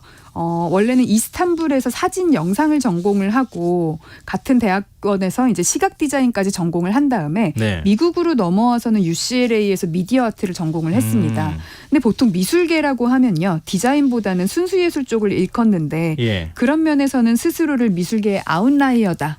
자기는 이제 전통적인 그런 미술학교를 나온 것도 아니고 원래는 게임과 AI에 빠져있던 학생이었다라고 하는데요. 네. 실제로 미술 쪽 사람들보다는 실리콘밸리 사람들과 말이 더 많이 통했다라고 합니다. 네. 그가 졸업 후에는요. 2014년부터 기술 기반의 디자인 스튜디오를 운영을 하고 있었는데요. 예. 아나돌을 주목받게 한 프로젝트가 바로 2014년에 LA 피라모닉 오케스트라 연주회에서 선보였던 프로젝션 매핑입니다. 프로젝션 매핑이라고 함은 이제 건축물에다가 프로젝터로 영상을 쏴서 이제 거기에 보통 그때는 우리가 지금도 그렇고 증강현실이라는 단어를 많이 썼었는데요. 네. 우리나라에서도 2021년에 국회의사당에서 프로젝션 매핑을 통해서 막 국회의사당 돔이 열리면서 태권브이가 출동하는 그런 작품을 해서 화제가 된 적이 있었거든요. 네. 그런데 아나돌은요. 매핑에서만 멈추지 않고 키넥트 카메라를 통해서 지휘자의 움직임을 추적한 다음에 영상이 소리와 그 동작의 반응에서 달라지도록 한 거예요. 네. 그러니까 막 그 LA 피라모닉이 막 지휘를 하고 이렇게 할 때 지휘자의 행동에 따라서 영상 뒤에가 이제 막 바뀌는 거죠. 그러니까 특정 환경이나 관람객에 따라서 미디어 작품이 반응하도록 하는 뭐 일종의 인터랙션 아트 뭐 이렇게 얘기를 하면 되겠네요. 우리 그런 거 있잖아요. 요즘 하다못해 역사 박물관 같은 데 가도 네. 이렇게 쭉 작품들이 있는데 거기 네. 가서 이렇게 손 이렇게 하면 맞아요. 갑자기 이렇게 돌 던진 것처럼 파문이 이렇게 맞아요. 막 인다거나. 이제 그런 게 되게 많이 있죠. 네, 맞아요. 네. 그런 거를 초기에 시도를 했던 인물이군요. 네, 맞습니다. 그 당시에 이제 인터랙티브 아트라는 이름으로 감상자 반응에 따라서 이제 작품이 변화하는 작품들이 꽤 많이 있었어요. 그래서 굳이 AI 같은 것들이 이제 관여하지 않더라도, 그러니까 그 예를 들면 그 아까 말씀드린 것처럼 지휘자가 팔을 높게 들면 폭죽이 터지는 듯한 영상을 송출하게 한다던가 이런 거는 그러니까 모션을 파악해가지고. 네, 맞아요. 네. 이미 만들어둔 영상을 특정 조건과 매칭하는 일종의 프로그래밍 같은 거였던 거죠. 그러니까 어떤 면에서는 같은 곡을 연주하더라도 그 다른 영상이 송출되다 보니 그 당시에는 꽤나 센세이셔널한 작품이었던 것 같아요. 네. 그래서 이 작업을 통해서 아나돌이 세계적으로 좀 알려지게 됩니다. 그리고 이후에 계속해서 공간의 디지털 이미지를 매핑하는 그런 작업들을 하는데요. 예. 계속해서 그 아나돌은요. 기술과 공간이 서로 동적으로 인식하고 반응하게 만드는 그런 작품들을 계속 선보이게 됩니다.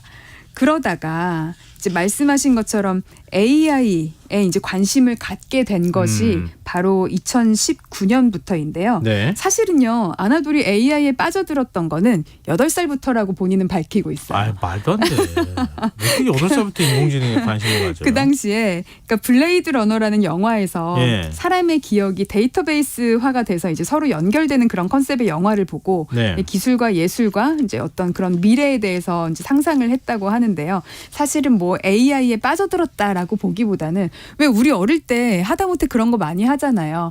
아, 나 학교 가는 거 대신 로봇이 가줬으면 좋겠다. 내 분신이 가줬으면 좋겠다. 뭐 그런 식의 약간 이제 귀여운 상상 같은 것이 남들보다 조금 더 이제 진지하게 꾸준히 이어왔다 정도로 해석을 하면 될 것 같아요. 예술가 과장이 좀 심한데. 그러면 누구나 다 마찬가지죠. 예전에 네. 뭐라고 해야 되죠? 아동 도서라든가 이런 것들 보면은 네. 그런 상상 많이 나오잖아요. 2030년의 세계. 네. 뭐가 날아다니고 맞아요. 도로가 움직이고 뭐 네. 이런 것들 많이 얘기하잖아요. 네. 그렇게 따지면은 저는 무빙워크 거의 초창기에 생각했던 사람 중에 하나일 거예요. 맞아요. 누구나 다 생각했을 테지만요. 그런데 다른 건 이런 것 같아요. 우리는 어린 시절에 그런 거를 상상해놓고 어른이 되면서 이제 잊고 살았는데 아나돌의 경우에는 어린 시절에 했던 상상을 계속해서 본인의 미디어 아트에 좀 녹여내려고 노력을 했다가 마침 AI 기술이 발전하면서 이제 또 그 상상이 현실이 좀 된 거죠.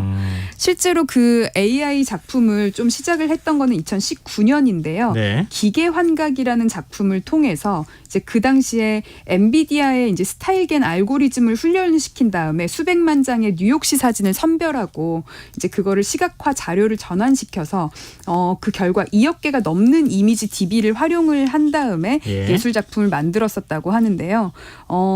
그래서 이제 그 당시에 뉴욕의 빌딩이 나오기도 하고 숫자나 글자가 나오기도 하고 막 빙하나 픽셀 형태가 나오는 것이 마치 제멋대로 뒤섞인 꿈 같아서 AI가 꾸는 꿈이다 이런 뜻으로 기계 환각이라는 제목을 붙였던 작품이 아나돌의 AI 첫 작품이었다고 해요. 뭐 지금 생성형 그 인공지능하고는 조금 다를 수는 있겠지만 네. 초기 모델의 인공지능 형태는 시도했다고도 봐야 되겠네요. 네, 맞습니다. 대단하네요. 그런 면에서는. 네. 아나돌이 그 방대한 데이터를요. 마치 다채로운 물감 같다. 라고 이야기를 했고 AI 알고리즘은 마치 붓 같다고 했는데요. 과거의 작가들이 붓 대신 카메라를 들었고 마우스를 쥐었듯이 이제는 AI 시대의 작가들은 붓 대신 알고리즘을 좀 다루게 되는 게 아닐까 싶습니다. 뭐 작가가 그걸 다 알아야 할 필요는 없을 것 같고. 그럼요. 알고리즘을 네. 잘하는 사람을 부르고 화가는 또 화가 역할을 하면 되겠죠. 네. 굉장히 재밌는 얘기였습니다 오늘. 네. 자, 미슐랭 가이드 오픈 갤러리 홍재 디렉터와 함께했습니다. 고맙습니다. 감사합니다. 김성환의 시사양 오늘 순서 여기서 마칩니다. 모바일 피자 쿠폰 당첨자 5분은 홈페이지 공지사항에서 확인하실 수 있습니다. 편안한 밤 되시고요. 전 내일 다시 찾아뵙겠습니다. 지금까지 시사평론가 김성환이었습니다. 고맙습니다.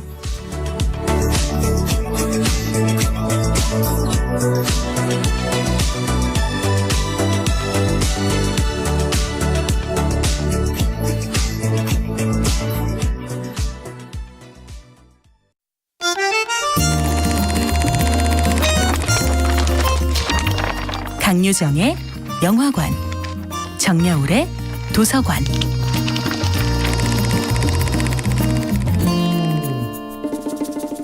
안녕하세요. 부심이 지난